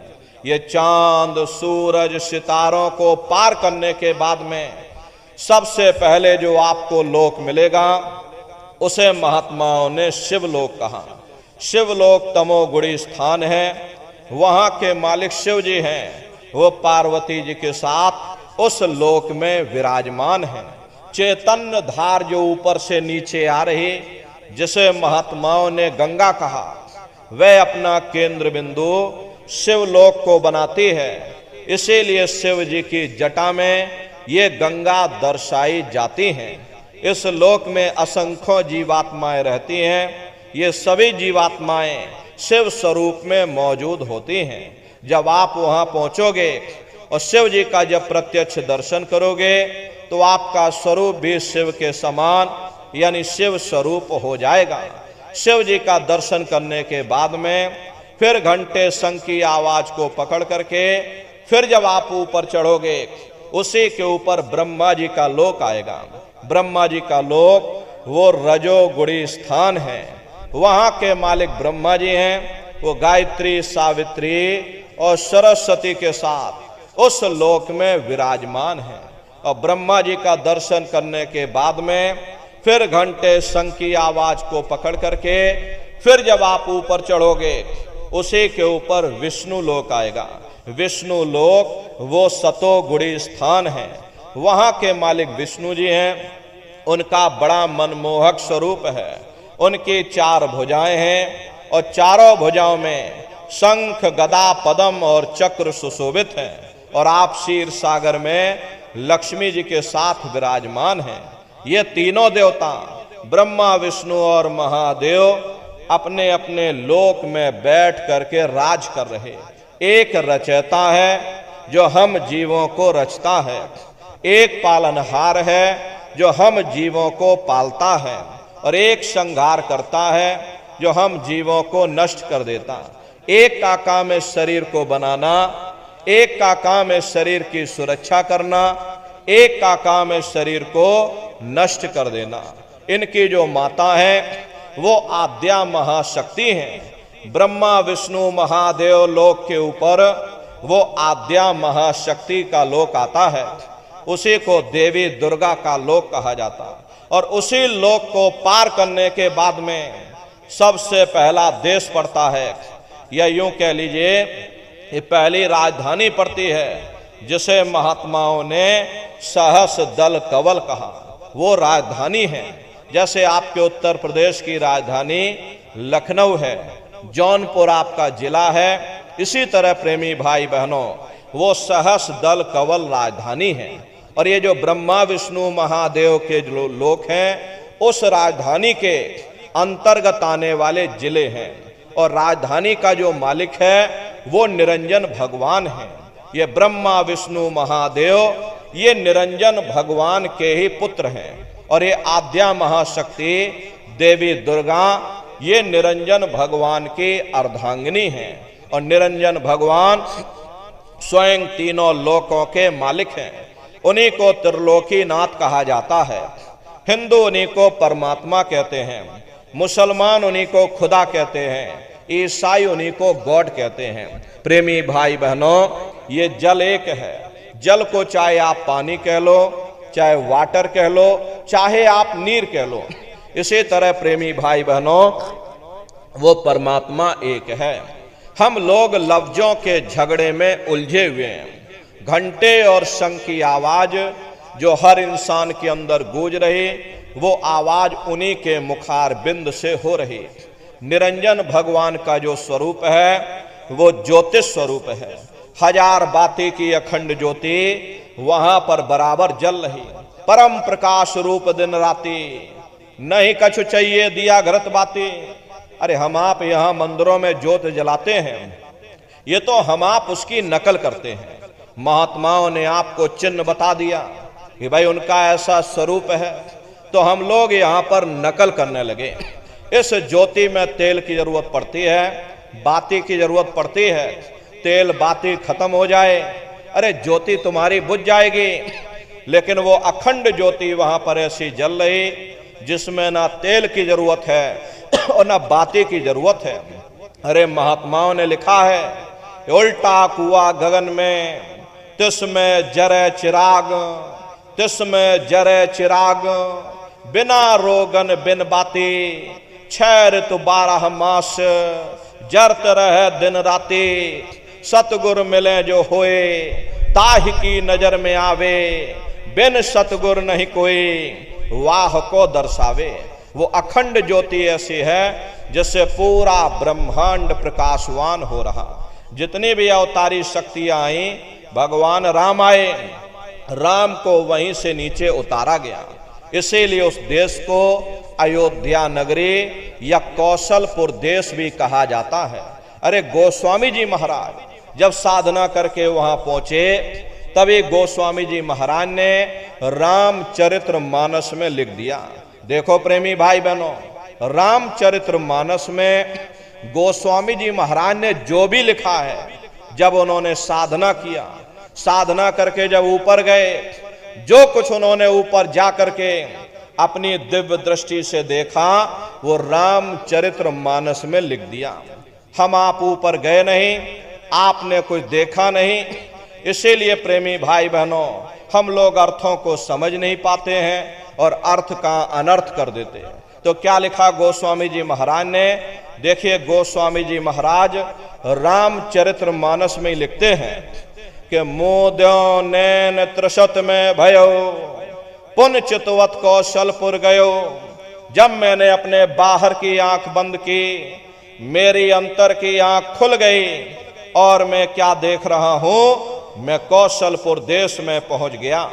मोह विलोक राम मुस्काई, मुझे देख करके भगवान राम प्रसन्न हो गए। उन्होंने ऊपर जाने का मुझे रास्ता दे दिया। मैं ऊपर जा करके क्या देख रहा हूं? उधर माज सुनंडज राया, देखे बहु ब्रह्मांड निकाया, अति विचित्रता लोके अनेका, रचना अधिक एक तेका। विचित्र विचित्र भांत के वहां पर लोक बने हुए, एक से बढ़कर एक सुंदर। सोने के वहां पर महल बने जिनकी शोभा अवर्णीय है। प्रेमी भाई बहनों, वो असली अयोध्या नगरी है, वो भगवान राम का असली देश है। जब आप लोग साधना करके वहां पहुंचोगे, अपनी दिव्य दृष्टि से उस अयोध्या नगरी को जब आप स्वयं देखोगे, अरे तुम देखते रह जाओगे। ये क्या ईश्वर की लीला है, कैसे उसकी कारीगरी है, अनंत उसकी सत्ता है, अनंत उसका प्रकाश है। उसी आनंद को पाकर के बड़े बड़े राजे महाराजाओं ने अपने राजकाज पर ठोकरें मार दी और जंगलों में जाकर के नंगे हो करके नाचने लगे। इतना आनंद, इतनी खुशी उन साधकों को होती है। मीराबाई को जब वो दौलत मिल गई, मीराबाई ने अपना राजपाट छोड़ दिया और मीराबाई कहने लगी कि मैं मिल जाए पाए पीऊ अपना, तब मेरी पीर बुझानी और मीरा सूरत शब्द सहलानी। कबीर साहब को जब वो दौलत मिल गई और अन्य महात्माओं को जब वो दौलत मिल गई, उन्होंने ऊपर चढ़ करके उस अयोध्या नगरी को देखा, भगवान राम के देश को देखा, तो कलम तोड़ करके लिख दिया। अरे चिल्लाने लगे, अचरज देखा भारी साधो, अचरज देखा भारी रे, बिना बजाए निस्दिन बाजे, घंटा शंख नगारी रे, बहरा सुन सुन मस्त होत है और तन की खबर बिसारी रे, बिन भूमि के महल बना है, तामे जो तुजारी रे, अंधा देख देख सुख पावे, बात बतावे सारी रे, जीता मर कर फिर जी जावे, बिन भोजन बलधारी रे, ब्रह्मानंद संत जन बिरला, कोई समझे बात हमारी रे। प्रेमी भाई बहनों, वो असली अयोध्या नगरी है, वो भगवान राम का असली देश है। अरे राम जी का दर्शन करने के बाद में फिर तुम्हारी यही जीवात्मा दूसरे मंडल की आवाज को पकड़ करके और दूसरे मंडल की चढ़ाई करेगी। श्याम तज श्वेत को गहना, सुरत को तान धुन सुनना, बंक के द्वार धस बैठो और त्रिकुटी जाय कर लेना। उसी के ऊपर दूसरा देश आता है जिसे महात्माओं ने त्रिकुटी देश कहा। वहां के जो मालिक हैं वो ब्रह्म हैं। वहीं से मन और माया की उत्पत्ति हुई। वहीं से तीन गुण, रजोगुण, तमोगुण, सतोगुण, तीनों गुणों की उत्पत्ति वहीं से हुई। ये जो आपके वेद हैं प्रेमी भाई बहनों, बड़े बड़े पंडित पुरोहित, ज्ञानी विज्ञानी, विज्ञानाचार्य वेदों का अध्ययन करते हैं। वेदों की भी उत्पत्ति उसी स्थान से हुई है। महात्मा कहते हैं कि भाई त्रिकुटी महल में विद्या सारा, घन हर गरजे बजे नगारा, लाल वरन सूरज उजियारा। वहां पर दो धुने, बादलों की गर्जन और मृदंग की आवाज उस लोक में गूंजती रहती है। जैसे पहले स्थान पर भगवान राम के देश में घंटे और शंख की आवाज गूंजती है, ऐसे दूसरे मंडल पर यानी कि ब्रह्म के देश में बादलों की गर्जन और मृदंग वहां पर बजता रहता है। ओम का जाप बराबर वहां होता रहता है। ब्रह्म का जो स्वरूप है लाल वरन सूरज उजियारा। ये सूरज कुछ नहीं है। ऐसे तुम लाखों लाख सूर्य इकट्ठे करोगे तो वहां का एक सूर्य बनेगा। प्रेमी भाई बहनों, ब्रह्म का जो स्वरूप है वो सुबह के लाल सूर्य के समान है। इसीलिए वहां का पूरा ब्रह्मांड लाल है। जहां तक आपकी निगाह जाएगी ब्रह्म देश में चारों तरफ आपको लाल ही लाल नजर आएगा। महात्मा जब साधना करके वहां पहुंचे तभी महात्माओं ने लिख दिया कि लाली मेरे लाल की, जित देखूं तो लाल, लाली देखन में गई, मैं भी हो गई लाल। वो पूरा ब्रह्मांड ही लाल है। तो जितने साधक वहां पहुंच जाते हैं उन सभी को योगेश्वर कहा जाता है। अरे योगेश्वर की पदवी उन्हीं को मिलती है जो ब्रह्म स्थान तक पहुंच रखते हैं। जैसे व्यास जी हुए, वशिष्ठ जी हुए, वाल्मीकि जी हुए, इन सब की पहुंच वहीं तक थी। इसीलिए कहा गया कि वाल्मीकि भय ब्रह्म समाना। जब इनकी जीवात्मा वहां पहुंची और जब इन्होंने ब्रह्म का दर्शन किया तो इनका स्वरूप भी ब्रह्म के समान यानी कि ब्रह्म स्वरूप हो गया। तो जितने साधक वहां पहुंच जाते हैं उन सभी को योगेश्वर कहा जाता है। योगेश्वर भगवान श्री कृष्ण उसी देश में वास करते हैं। ये जो ब्रह्म देश है वो श्री कृष्ण भगवान का ही देश है और श्री कृष्ण भगवान वहीं पर रहते हैं। अरे बाहर की जन्माष्टमी नहीं है जो आप लोग यहाँ जन्माष्टमी मनाते हो, ये तो आप नकल करते हो। महात्माओं ने कहा था भाई सही मायने में तुम जन्माष्टमी कब मनाओगे? जब तुम्हारी ये जीवात्मा पांच तत्वों जल पृथ्वी अग्नि वायु आकाश और तीन गुण रजोगुण तमोगुण सतोगुण यानी पांच तत्व तीन गुणों से परे होकर के ब्रह्म देश में पहुंच करके जब तुम कृष्ण भगवान का दर्शन कर लोगे तब सही मायने में जन्म अष्टमी मनाई जाएगी। वहां कृष्ण भगवान का दर्शन करने के बाद में फिर तुम्हारी यही जीवात्मा तीसरे मंडल की आवाज को पकड़ करके और तीसरे मंडल की चढ़ाई करेगी। आगे पहुंची सुन झंकार, ररंकार धुन सुनी पुकार, आगे श्वेत सुन है भाई और मान सरोवर पैठ नहाई। उसी के ऊपर तीसरा देश आता है जिसे महात्माओं ने सुन्न देश कहा। उसी को रारंग देश कहा जाता, उसी को अक्षर और नेति कहा जाता। वहां के जो मालिक हैं वो रारंग पुरुष यानी कि पर ब्रह्म पुरुष हैं। वहां किंगरी और सारंगी दो धुनें उस लोक में गूंजती रहती हैं और पर ब्रह्म पुरुष का जो स्वरूप है वो पूर्णमासी के चंद्रमा के समान बड़ा ही मनमोहक स्वरूप है। इसी स्थान पर प्रेमी भाई बहनों एक बहुत बड़ा अमृत का सरोवर बना हुआ है जिसे महात्माओं ने मान सरोवर कहा। जब तुम्हारी ये जीवात्मा उस मान सरोवर में जाकर स्नान कर लेगी तो जन्म जन्मांतरों के तुम्हारे मैले पाप कर्म साफ हो जाएंगे। अरे यहाँ के पानी से तुम्हारे कर्मों की सफाई नहीं होने वाली। ये बाहर का पानी तुम्हारे शरीर के मैल को धो सकता है, लेकिन जो पापों का मैल है, जो अंतःकरण में कर्मों की गंदगी, पुण्य और पाप के बोझे जो आपने अपने ऊपर लाद रखे हैं, वो जब साफ होंगे, जब आप तीसरे मंडल पर पहुंच करके उस गंगा में डुबकी लगाओगे।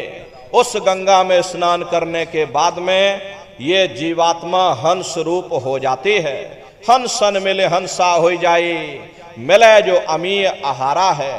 जीवात्मा का खुद का प्रकाश उस अमृत के सरोवर में स्नान करने के बाद में 16 सूर्य के बराबर हो जाता।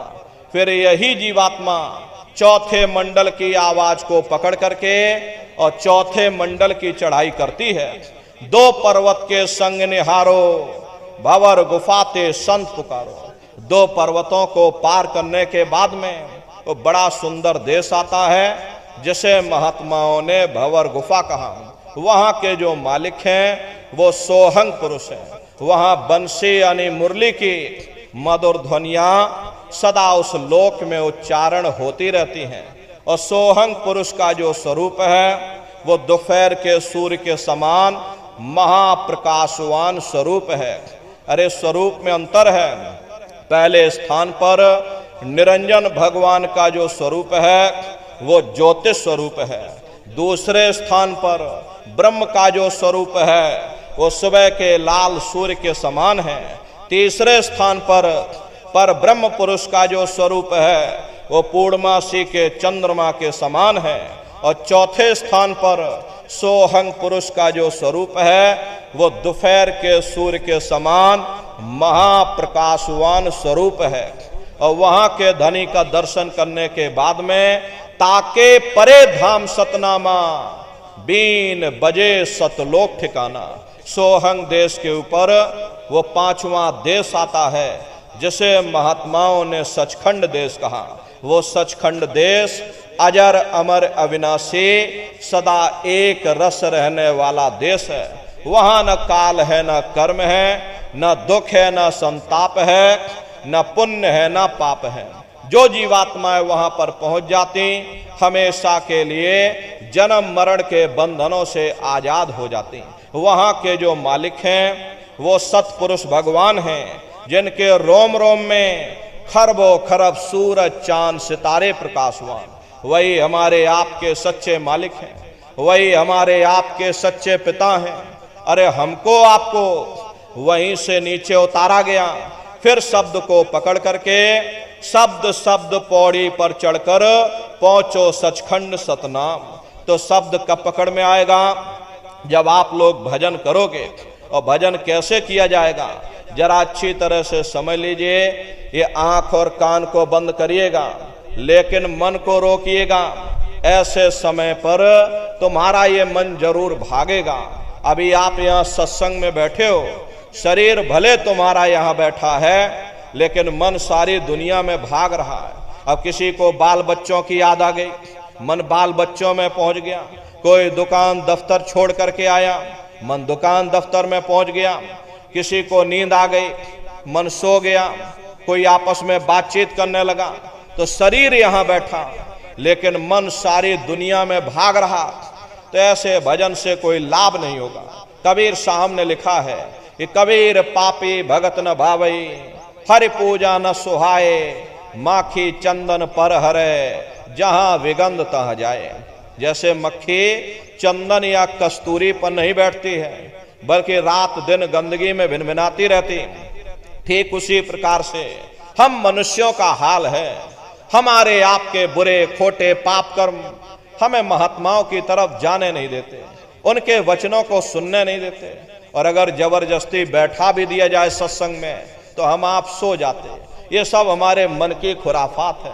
अरे जिन्होंने मार मन डाला उन्हीं को सूरमा कहना, बड़ा बैरी ये मन घट में, इसी का जीत न कटना। अगर दुनिया में कोई हमारा दुश्मन है, वो केवल तुम्हारा अपना ये मन है। ये मन रूपी रावण कब मरेगा? जब 9 द्वारों पर फतेह हासिल करके तुम यहाँ 10वें द्वार पर चढ़ जाओगे, तब सही मायने में दशहरा मनाई जाएगी। अरे बाहर की दशहरा नहीं है जो लकड़ी का रावण बना देते हो और फूंक फांक करके घर चले आते, कहते भाई हमने रावण मार दिया। महात्माओं ने कहा था भाई सही मायने में तुम दशहरा कब मनाओगे? जब 9 द्वारों पर फतेह हासिल करके तुम यहाँ 10वें द्वार पर चढ़ जाओगे, तब सही मायने में विजयदशमी मनाई जाएगी। तब ये मन रूपी रावण तुम्हारा मरेगा, तब तुम्हारी ये जीवात्मा, इसी जीवात्मा को महात्माओं ने राम भी कहा। अरे हम कोई अपने मन से नहीं कह रहे, धर्म ग्रंथों में लिखा हुआ है, एक राम दशरथ का बेटा, एक राम घट घट में लेटा, एक राम का सकल पसारा, एक राम है सबसे न्यारा। एक वो राम है जो अयोध्या के वासी हैं, और एक राम घट घट में लेटे, यानी हमारी आपकी ये जीवात्मा जो हर एक के अंदर मौजूद है। महात्माओं ने कहा भाई एक वो राम है, और एक राम का सकल पसारा, यानी पहले स्थान के मालिक वो निरंजन भगवान जिनको दुनिया त्रिलोकीनाथ कहा गया, जिनका ये पूरा पसारा, ये पूरा संसार है। महात्माओं ने कहा भाई एक वो राम है, और एक राम है सबसे न्यारा, 5वें स्थान के मालिक वो सत्पुरुष भगवान जो हमारे आपके सच्चे पिता हैं। महात्माओं ने कहा भाई एक वो राम है। तो महात्मा तो उस राम की महिमा गाते हैं। मोटी बात आप पकड़िए, ये भजन कैसे करोगे? ये आंख और कान को बंद कर लेना, अंतर में गौर से सुनिएगा। शुरू शुरू में सीटी जैसी आवाज आप सभी को सुनाई पड़ेगी, उसे पकड़ लेना, सुनते रहना, सुनते सुनते उसी में लीन हो जाओ। एक दिन ऐसा आएगा जब लगातार उसको सुनते रहोगे तो एक समय ऐसा आएगा, दोबारा आपको अनुभव होगा कि कहीं बड़ी दूर से एक महीन आवाज, घंटे और शंख की आवाज हमारे कानों में बज रही, और जब घंटे शंख की आवाज आपको अपने अंदर सुनाई पड़ने लग जाए, तब आप सीटी की आवाज को छोड़ देना और घंटे शंख की आवाज को पकड़ लेना। एक बार प्रेमी भाई बहनों आप उस आवाज को पकड़ लो, फिर वो आवाज आपको नहीं छोड़ेगी, खींच करके शरीर से बाहर कर देगी। रोज आना, रोज जाना, रोज ब्रह्मांडों की सैर करना, रोज देवी देवताओं के दर्शन करना, रोज घर बैठे भगवान राम के दर्शन करना, रोज भगवान कृष्ण के दर्शन करना, और घूम करके फिर अपने शरीर रूपी घोंसले में वापस चले आना। तो सुमरन, ध्यान और भजन 3 क्रियाएं आपको बताई गई, नित्य नियम से करिएगा। नागा नहीं होना चाहिए। शरीर को आप देखो भोजन देते हो, सुबह दोपहर शाम रात भोजन करते रहते हो, लेकिन कभी तुमने विचार ये नहीं किया, ये जीवात्मा जो जन्म जन्मांतरों से बेचारी भूखी प्यासी बैठी है, जिसकी शक्ति से तुम्हारा ये भारी भरकम शरीर चल रहा, तो कभी अपनी जीवात्मा को तुमने भोजन नहीं दिया। अरे इसका भोजन भजन है, इसका भोजन शब्द है, इसका भोजन नाम है। अपना ये नियम बनाओ कि पहले हम अपनी जीवात्मा को भोजन देंगे, फिर अपने शरीर को भोजन देंगे। अगर ये नियम तुम्हारा बन गया तो तुम्हारा लोक भी बन जाएगा, तुम्हारा परलोक भी बन जाएगा। प्रेमी भाई बहनों, उस मालिक को पाने के लिए तुम्हें कोई घर बार नहीं छोड़ना है, तुम्हें कोई जात बिरादरी नहीं बदलनी है। ये जात पात के रगड़े झगड़े ये तुम्हारे अपने नहीं है, ये सिर्फ मन की खुराफात है। अरे आप अपनी बुद्धि से विचार करिए, जब गुरु नानक साहब नहीं आए थे तब कोई सिख नहीं था, जब मोहम्मद साहब नहीं आए थे तब कोई मुसलमान नहीं था, जब ईसा मसीह साहब नहीं आए थे तब कोई ईसाई नहीं था, और पीछे लौटते चले जाओ तो केवल मनुष्य मनुष्य रह जाते हैं। ये रगड़े झगड़े किसने पैदा किए? ये हमने आपने पैदा किए। अरे कोई भी महात्मा यहाँ पर आकर के ना कोई कौम बनाने आता है, ना कोई मजहब चलाने आते हैं, ना ही आप हमारे हाथों में ये डंडे और तलवारें देने के लिए आते हैं। अरे आप तो सच्चा मार्ग, सनातन मार्ग समझाने के लिए इस धराधाम पर शरीर रूप में अवतरित होते हैं। अरे महात्मा कोई जात बिरादरी नहीं देखते, महात्मा कोई ऊंच नीच, कोई भेदभाव पैदा नहीं करते। अगर महात्माओं ने भेदभाव किया होता तो देखो भगवान राम जंगलों में रहने वाली आदिवासी महिला सबरी का जूठा बेर भगवान राम नहीं खाते। निर्मल मन जन सो मोह पावा, मोह कपट छल छिद्र न भावा। इसीलिए महात्मा कहते हैं भाई जाति पाति पूछे नहीं कोई, हरि का भजय सो हरि का हुई। लोग यहाँ जात पात बनाते बनाते मर गए, लेकिन ऐ न नारियों, जब तुम्हारी ये जीवात्मा इस मनुष्य रूपी चोले को छोड़ करके ऊपर जब तुम धर्मराज की कचहरी में पहुंचोगे, वहां न तुमसे ये पूछा जाएगा कि भाई तुम किस जाति के हो, या तुम किस कौम के हो, या तुम किस मजहब के हो। अरे भाई तुम हिंदू हो या मुसलमान हो, तुम हिंदुस्तान से आए हो या तुम सीधे पाकिस्तान से चले आ रहे। अरे वहां तुम्हारे कर्म देखे जाएंगे, भक्ति भाव देखा जाएगा, मालिक से मिलने का प्रेम और प्यार देखा जाएगा। इसीलिए महात्मा समझाते हैं भाई मालिक को पाने के लिए तुम्हें कोई जात बिरादरी नहीं बदलनी है, तुम्हें कोई घर परिवार नहीं छोड़ना, तुम्हें कोई बाल बच्चे नहीं छोड़ने, तुम्हें कोई जंगलों पहाड़ों में नहीं भटकना, तुम्हें कोई काले नीले पीले कपड़े नहीं पहनना, तुम्हें कोई साधु सन्यासी और बाबा नहीं बनना। अरे भाई तुम अपने अपने घर परिवार में रहो, अपने अपने बाल बच्चों के साथ रहो, अपने अपने समाज में रहो, समाज के रीत नीत नियम के अनुसार रहो, मेहनत और ईमानदारी से काम करो और 24 घंटे में से घंटा 2 घंटा समय निकाल करके सुमरन ध्यान और भजन करिएगा। अरे यही दौलत तुम्हारे काम आएगी, बाकी सब रगड़े झगड़े ये सब तुम्हारे यहीं पड़े रह जाएंगे। सुई की एक नोक भी तुम्हारे साथ में जाने वाली नहीं है। बड़े बड़े राजे महाराजे आए, सारी जिंदगी उन्होंने ये किला बनाते बनाते गुजार दिया। आज उनके किलों को जाकर देखिए, आज खंडहर बने पड़े हुए। विश्व विजेता सिकंदर सारी दुनिया पर राज करने का ख्वाब देखता था, वो भी मुट्ठी खोल करके चला गया। अरे कोई क्या साथ लेकर जाएगा? जो चीज तुम्हारे साथ में जाने वाली वो केवल परमात्मा की भक्ति है। इसलिए प्रेमी भाई बहनों, वो दौलत कमा लो जो अंत समय में तुम्हारे काम आवे, वरना ये समय तुम्हारा निकलता जा रहा, ये श्वासों की पूंजी ये दिन प्रतिदिन कम होती जा रही, और एक समय ऐसा आएगा ये बुलबुला तुम्हारा फूट जाएगा, फिर ना जाने ये मनुष्य शरीर तुमको मिले ना मिले। अरे तुम भटकते रह जाओगे युगों युगों के लिए उन नरकों और चौरासियों में। इसलिए प्रेमी भाई बहनों, अहो भाग्य है आपका, आपको ये मनुष्य शरीर मिल गया, आपको ये मौका मिल गया है। इस मौके का लाभ उठाओ, मनुष्य रूपी मंदिर में बैठ करके वो आत्मधन कमा लो, वो खजाना कमा लो, जिससे तुम्हारी जीवात्मा का कल्याण हो जावे। तो सुमरन ध्यान और भजन नित्य नियम से आप लोग करिएगा। और देखो प्रेमी भाई बहनों, हमारी आपसे अंतिम प्रार्थना है कि आप सभी लोग शाकाहारी रहिएगा, क्योंकि हमारे गुरु महाराज ने शाकाहार पर विशेष जोर दिया। गुरु महाराज हमारे कहते थे कि बच्चे बच्चियों, तुम लोग शाकाहारी रहना, शाकाहार का प्रचार करते रहना, इसी से देश और दुनिया में भारी परिवर्तन होगा। प्रेमी भाई बहनों, अरे परिवर्तन कोई कानून बनाने से नहीं होगा, परिवर्तन कोई आंदोलन करने से नहीं होगा, परिवर्तन कोई तोड़फोड़ करने से नहीं होगा। परिवर्तन तब होगा जब लोगों के विचार बदलेंगे, लोगों की भावनाएं बदलेंगी, और विचार जब बदलेंगे जब लोगों का खान पान शुद्ध होगा। अरे देसी कहावत है, जैसा खाए अन्न वैसा होए मन। जब इंसान पशुव्रती भोजन करेगा तो उसकी बुद्धि स्वतः ही पशुओं जैसी हो जाएगी। फिर जिस शराब के नशे में माँ बहन बेटी की पहचान खत्म हो जाए, उस शराब को पी करके यह कैसे पता चलेगा कि क्या अच्छा और क्या बुरा है।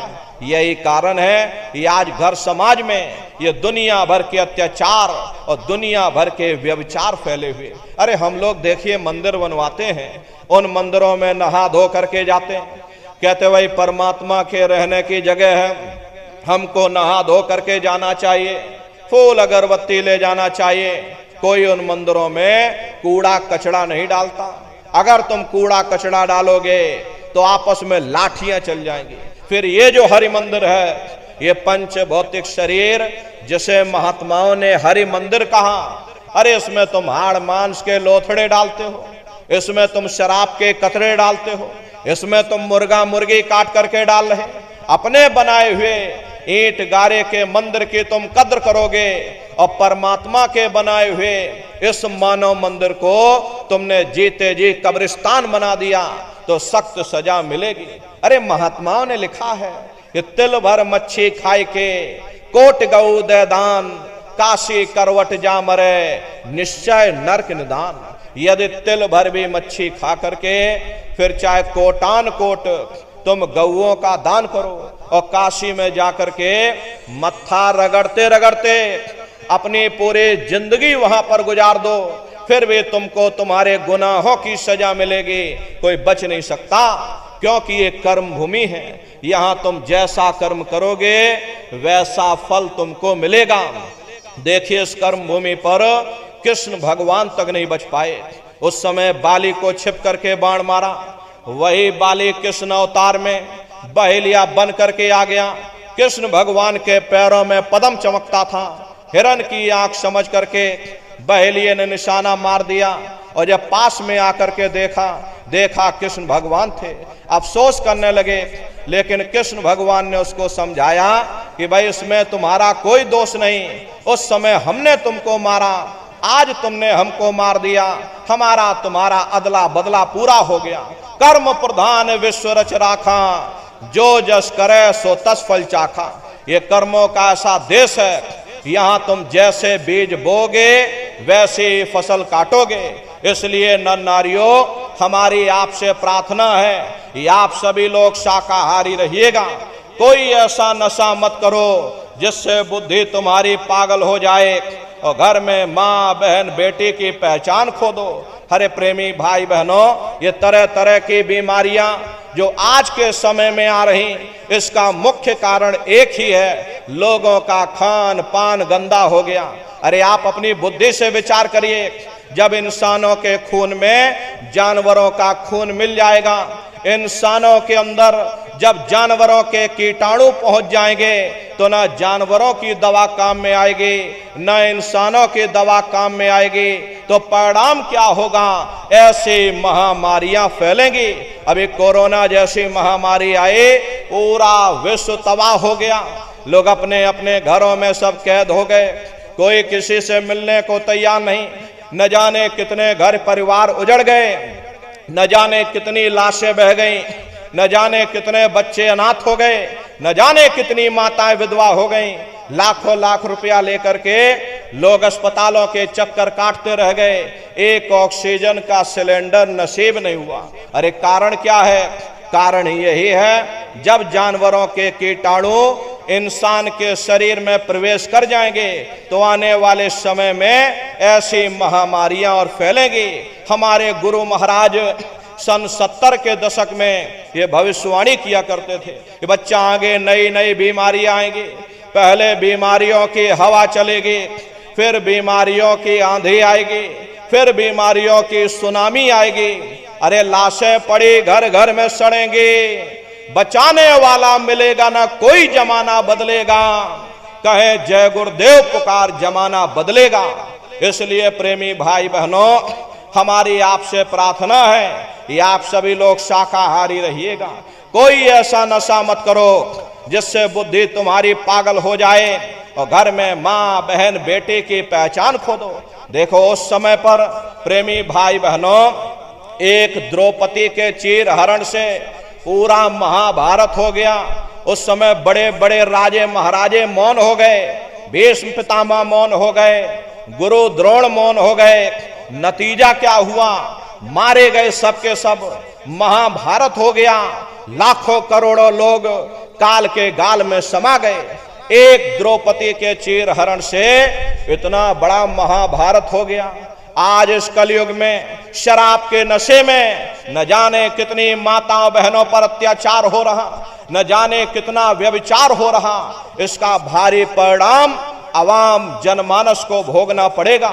हमारे गुरु महाराज कहते थे, राख बनेंगे महानगर तक, एटम के अंगारों से पत्ता पत्ता झुलस जाएगा, विश्व युद्ध टंकारों से मानव की क्या पेश चलेगी, अंबर तक फट जाएगा, इस धरती का सारा आंगन लाशों से पट जाएगा, महाशक्तियां दुनिया भर की मिट्टी में मिल जाएंगी, क्रूर विधर्मी मानव की तब अकल ठिकाने आएगी, ऐसा भीषण बम भोले का तांडव होने वाला है। और जागो जागो दुनिया वालों, समय बदलने वाला है। इसलिए प्रेमी भाई बहनों, आपसे हमारी प्रार्थना है, कोई ऐसा नशा मत करो जिससे बुद्धि तुम्हारी पागल हो जाए और घर में माँ बहन बेटी की पहचान खो दो।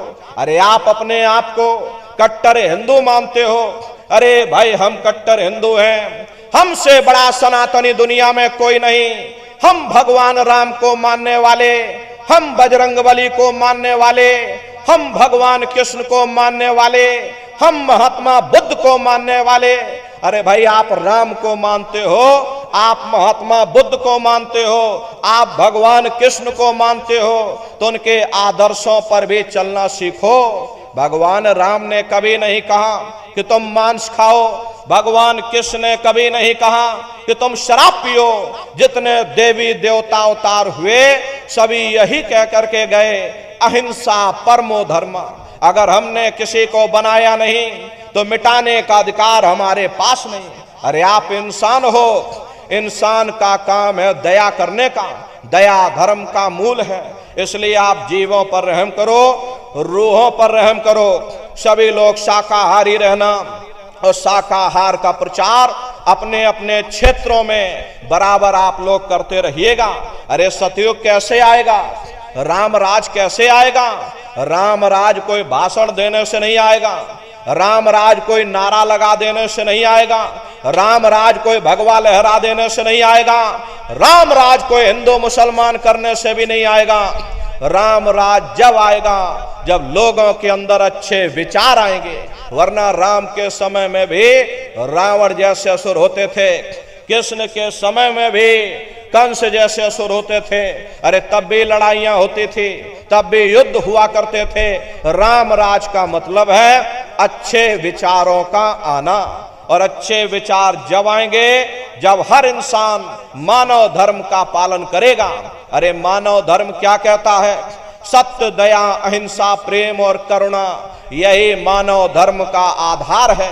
जब मानव के अंदर मानवता आ जाएगी, मानव के अंदर दया आ जाएगी, मानव के अंदर करुणा आ जाएगी, ये मानव दूसरों की पीड़ा को अपनी पीड़ा समझने लग जाएगा। अरे जब इंसान के अंदर इंसानियत आ जाएगी तब सही मायने में देश में राम राज आ जाएगा। इसीलिए महात्माओं ने कहा राम राज को लाना है तो पहले मानव धर्म अपनाना है। मानव को पहले मानव धर्म अपनाना पड़ेगा, मानव को मानवीय गुण अपनाने पड़ेंगे। इसीलिए हमारे गुरु महाराज कह करके गए कि बच्चा गांव गांव जा करके तुम हमारे संदेशों को जन जन के बीच में पहुंचा दो। गांव गांव के लोग शाकाहारी हो जाएं, गांव गांव के लोग सदाचारी हो जाएं, गांव गांव के लोग चरित्रवान हो जाएं, आंखों में माँ बहन बेटी की पहचान कायम हो जाए। तो जब हमारा ये गांव बदल जाएगा तो ये पूरा समाज बदल जाएगा, निश्चय ही कलयुग में सतयुग आ जाएगा। इसलिए प्रेमी भाई बहनों, धर्म के प्रचार में आप सभी लोग अपना अपना योगदान दीजिएगा। देखिए हमारे गुरु महाराज को, हमारे गुरु महाराज परम संत बाबा जय गुरुदेव जी महाराज ने एक अच्छे समाज के निर्माण के लिए, चरित्रोत्थान के लिए, लोगों को शाकाहारी और सदाचारी बनाने के लिए 116 वर्ष की आयु तक अथक मेहनत और परिश्रम किया। हमारे गुरु महाराज ने अपने गुरु की याद में मथुरा दरबार में इतना विशाल मंदिर बनवाया। गुरु महाराज हमारे कहते थे कि बच्चा मंदिर का वो देवता वहां पर बैठ करके बरकत बांट रहा। अरे आप लोग आइए, वहां कोई रुपया पैसा नहीं चढ़ाया जाता, कोई चंदा चुटकी नहीं। अरे आप लोग आए, मंदिर के देवता के सामने अपनी एक बुराई को चढ़ा दीजिए। वहां पर बुराई चढ़ाई जाती है, हम आज से मांस मछली नहीं खाएंगे, हम आज से अंडा शराब का सेवन नहीं करेंगे, हम आज से झूठ नहीं बोलेंगे, हम आज से किसी को धोखा नहीं देंगे। अरे आप अपनी एक बुराई चढ़ा दो, आपकी एक मनोकामना पूरी होगी। ऐसा वरदानी मंदिर हमारे गुरु महाराज ने अपने गुरु की याद में मथुरा दरबार में बनाया है। तो उन्हीं की याद में देखिए भंडारे का कार्यक्रम 28 नवंबर से 2 दिसंबर तक मथुरा दरबार में मनाया जाएगा। वैसे मथुरा दरबार में साल में 4 बड़े कार्यक्रम होते हैं। पहला कार्यक्रम होली के अवसर पर होता है, दूसरा कार्यक्रम हमारे गुरु महाराज का भंडारा मई के महीने में 17 मई से और 21 मई तक ये 5 दिवसीय भंडारे का कार्यक्रम होता है। और तीसरा कार्यक्रम गुरु पूर्णिमा के अवसर पर जुलाई के महीने में होता है। और चौथा कार्यक्रम हमारे गुरु महाराज के गुरु महाराज यानी पूज्य दादा गुरु महाराज का ये भंडारे का कार्यक्रम हिंदी तिथि के अनुसार अगहन सुदी दशमी यानी इस बार 28 नवंबर से 2 दिसंबर तक मथुरा दरबार में होने जा रहा। तो आप सभी प्रेमी भाई बहन दरबार में पधारिएगा। भंडारे के अवसर पर सब परिवार सादर आमंत्रित हैं, आप लोग पधारिएगा। अरे अपने दरबार का दर्शन करना।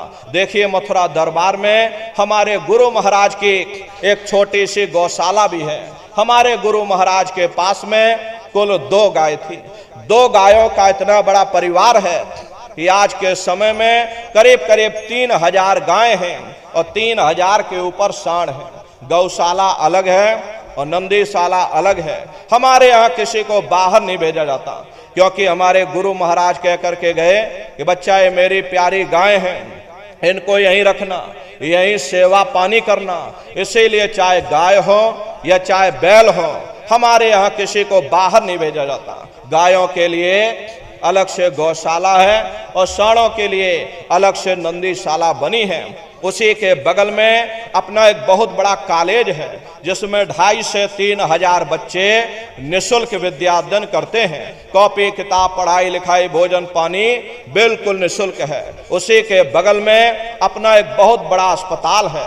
प्रेमी भाई बहनों, वो गुरु महाराज के कर्म भूमि है और हमारे गुरु महाराज की जन्म भूमि, जहां पर हमारे गुरु महाराज का जन्म हुआ, जिला इटावा ग्राम खितौरा में पड़ता है। जैसा भव्य मंदिर मथुरा दरबार में बना हुआ, उसी तरह से भव्य मंदिर गुरु महाराज की जन्म भूमि पर बन करके तैयार हो चुका। तो समय निकाल करके दरबार में आप लोग पधारिएगा। अपने अपने बच्चों को भी साथ में ले करके आइएगा। हम लोग ये सोचने लगते हैं अरे बच्चों को क्या करेंगे ले जाकर, ये बच्चे छोटे हैं, इनको घर में रहने दो, इनको पढ़ाई लिखाई करने दो। अरे पढ़ाई लिखाई जरूरी है, हम आपकी ये बात मानते हैं कि आज के समय में शिक्षा बहुत जरूरी है। लेकिन प्रेमी भाई बहनों, शिक्षा के साथ साथ अच्छे संस्कार भी जरूरी है। और संस्कार कोई MA BA की डिग्री कर लेने से नहीं पड़ जाते, संस्कार कोई डिप्लोमा कर लेने से नहीं पड़ जाते। अगर MA BA की डिग्री कर लेने से ही इन बच्चों के अंदर संस्कार पड़ गए होते तो हिंदुस्तान में इतने वृद्धाश्रम न खोले जाते। अरे संस्कार पड़ेंगे महात्माओं के वचनों से, संस्कार पड़ेंगे सत्संग के माध्यम से। ये बच्चे देश के भविष्य हैं। इन बच्चों के अंदर अच्छी शिक्षा के साथ साथ अच्छे संस्कार डालना ये समय की बहुत बड़ी मांग है। अरे आज के समय में बच्चों के अंदर संस्कारों की कमी देखी जा रही, वरना पहले के समय में अकेले माँ बाप अपने 4-4 बच्चों को पाल लेते थे। लेकिन आज के समय में वही 4-4 बच्चे, वही MA BA डिग्री और डिप्लोमा किए हुए बच्चे अपने माँ बाप को रोटी नहीं खिला पा रहे। शादी हो जाती है, घर परिवार बांट करके रख दिया, जमीन जायदाद बांट करके रख दी, चूल्हा चौका बांट करके रख दिया, यहाँ तक कि बेचारे बूढ़े माँ बाप को भी बांट करके रख दिया। ये 10 दिन तुम हमारे घर छोड़ दो और 10 दिन बाद ले जाओ अपने घर रोटी खिलाओ। अरे ये सब क्या है? ये संस्कारों की कमी है। ऐ माताओं बहनों, ये बच्चे तुम्हारी धरोहर हैं, ये बच्चे तुम्हारे जीवन की पूंजी हैं। अरे अपनी पूंजी को संभाल करके रखिएगा। इन बच्चों को आप बचपन से तैयार करो, इनको अच्छी शिक्षा देना, इनको अच्छे संस्कार देना, इनको शाकाहारी बनाना, इनको सदाचारी बनाना, इनको चरित्रवान बनाना, और इनको भी तुम राम और कृष्ण बना दो। यही बच्चे बड़े हो करके अपने माँ बाप का नाम रोशन करेंगे, घर और समाज का नाम रोशन करेंगे। इसलिए प्रेमी भाई बहनों, अपने अपने बच्चों के साथ, इष्ट मिष्ट परिवार वालों के साथ, आप सभी प्रेमी भाई बहन भंडारे के कार्यक्रम में, कृष्ण भगवान की नगरी मथुरा में आप सभी लोग सब परिवार सादर आमंत्रित हैं। आप लोग पधारिएगा। सुमरन, ध्यान और भजन बराबर आप लोग करते रहना। इतना जान लो प्रेमी भाई बहनों, ये रास्ता बिल्कुल सच्चा है। अरे आप करोगे तो आपको अनुभव होगा, दिखाई भी पड़ेगा, सुनाई भी पड़ेगा। अरे तुम्हारा लोक भी बन जाएगा और तुम्हारा परलोक भी बन जाएगा। इसलिए नित्य नियम से 24 घंटे में से घंटा 2 घंटा समय निकाल करके अपने अपने घरों में बैठ करके सुमरन, ध्यान और भजन बराबर आप सभी लोग करते रहिएगा।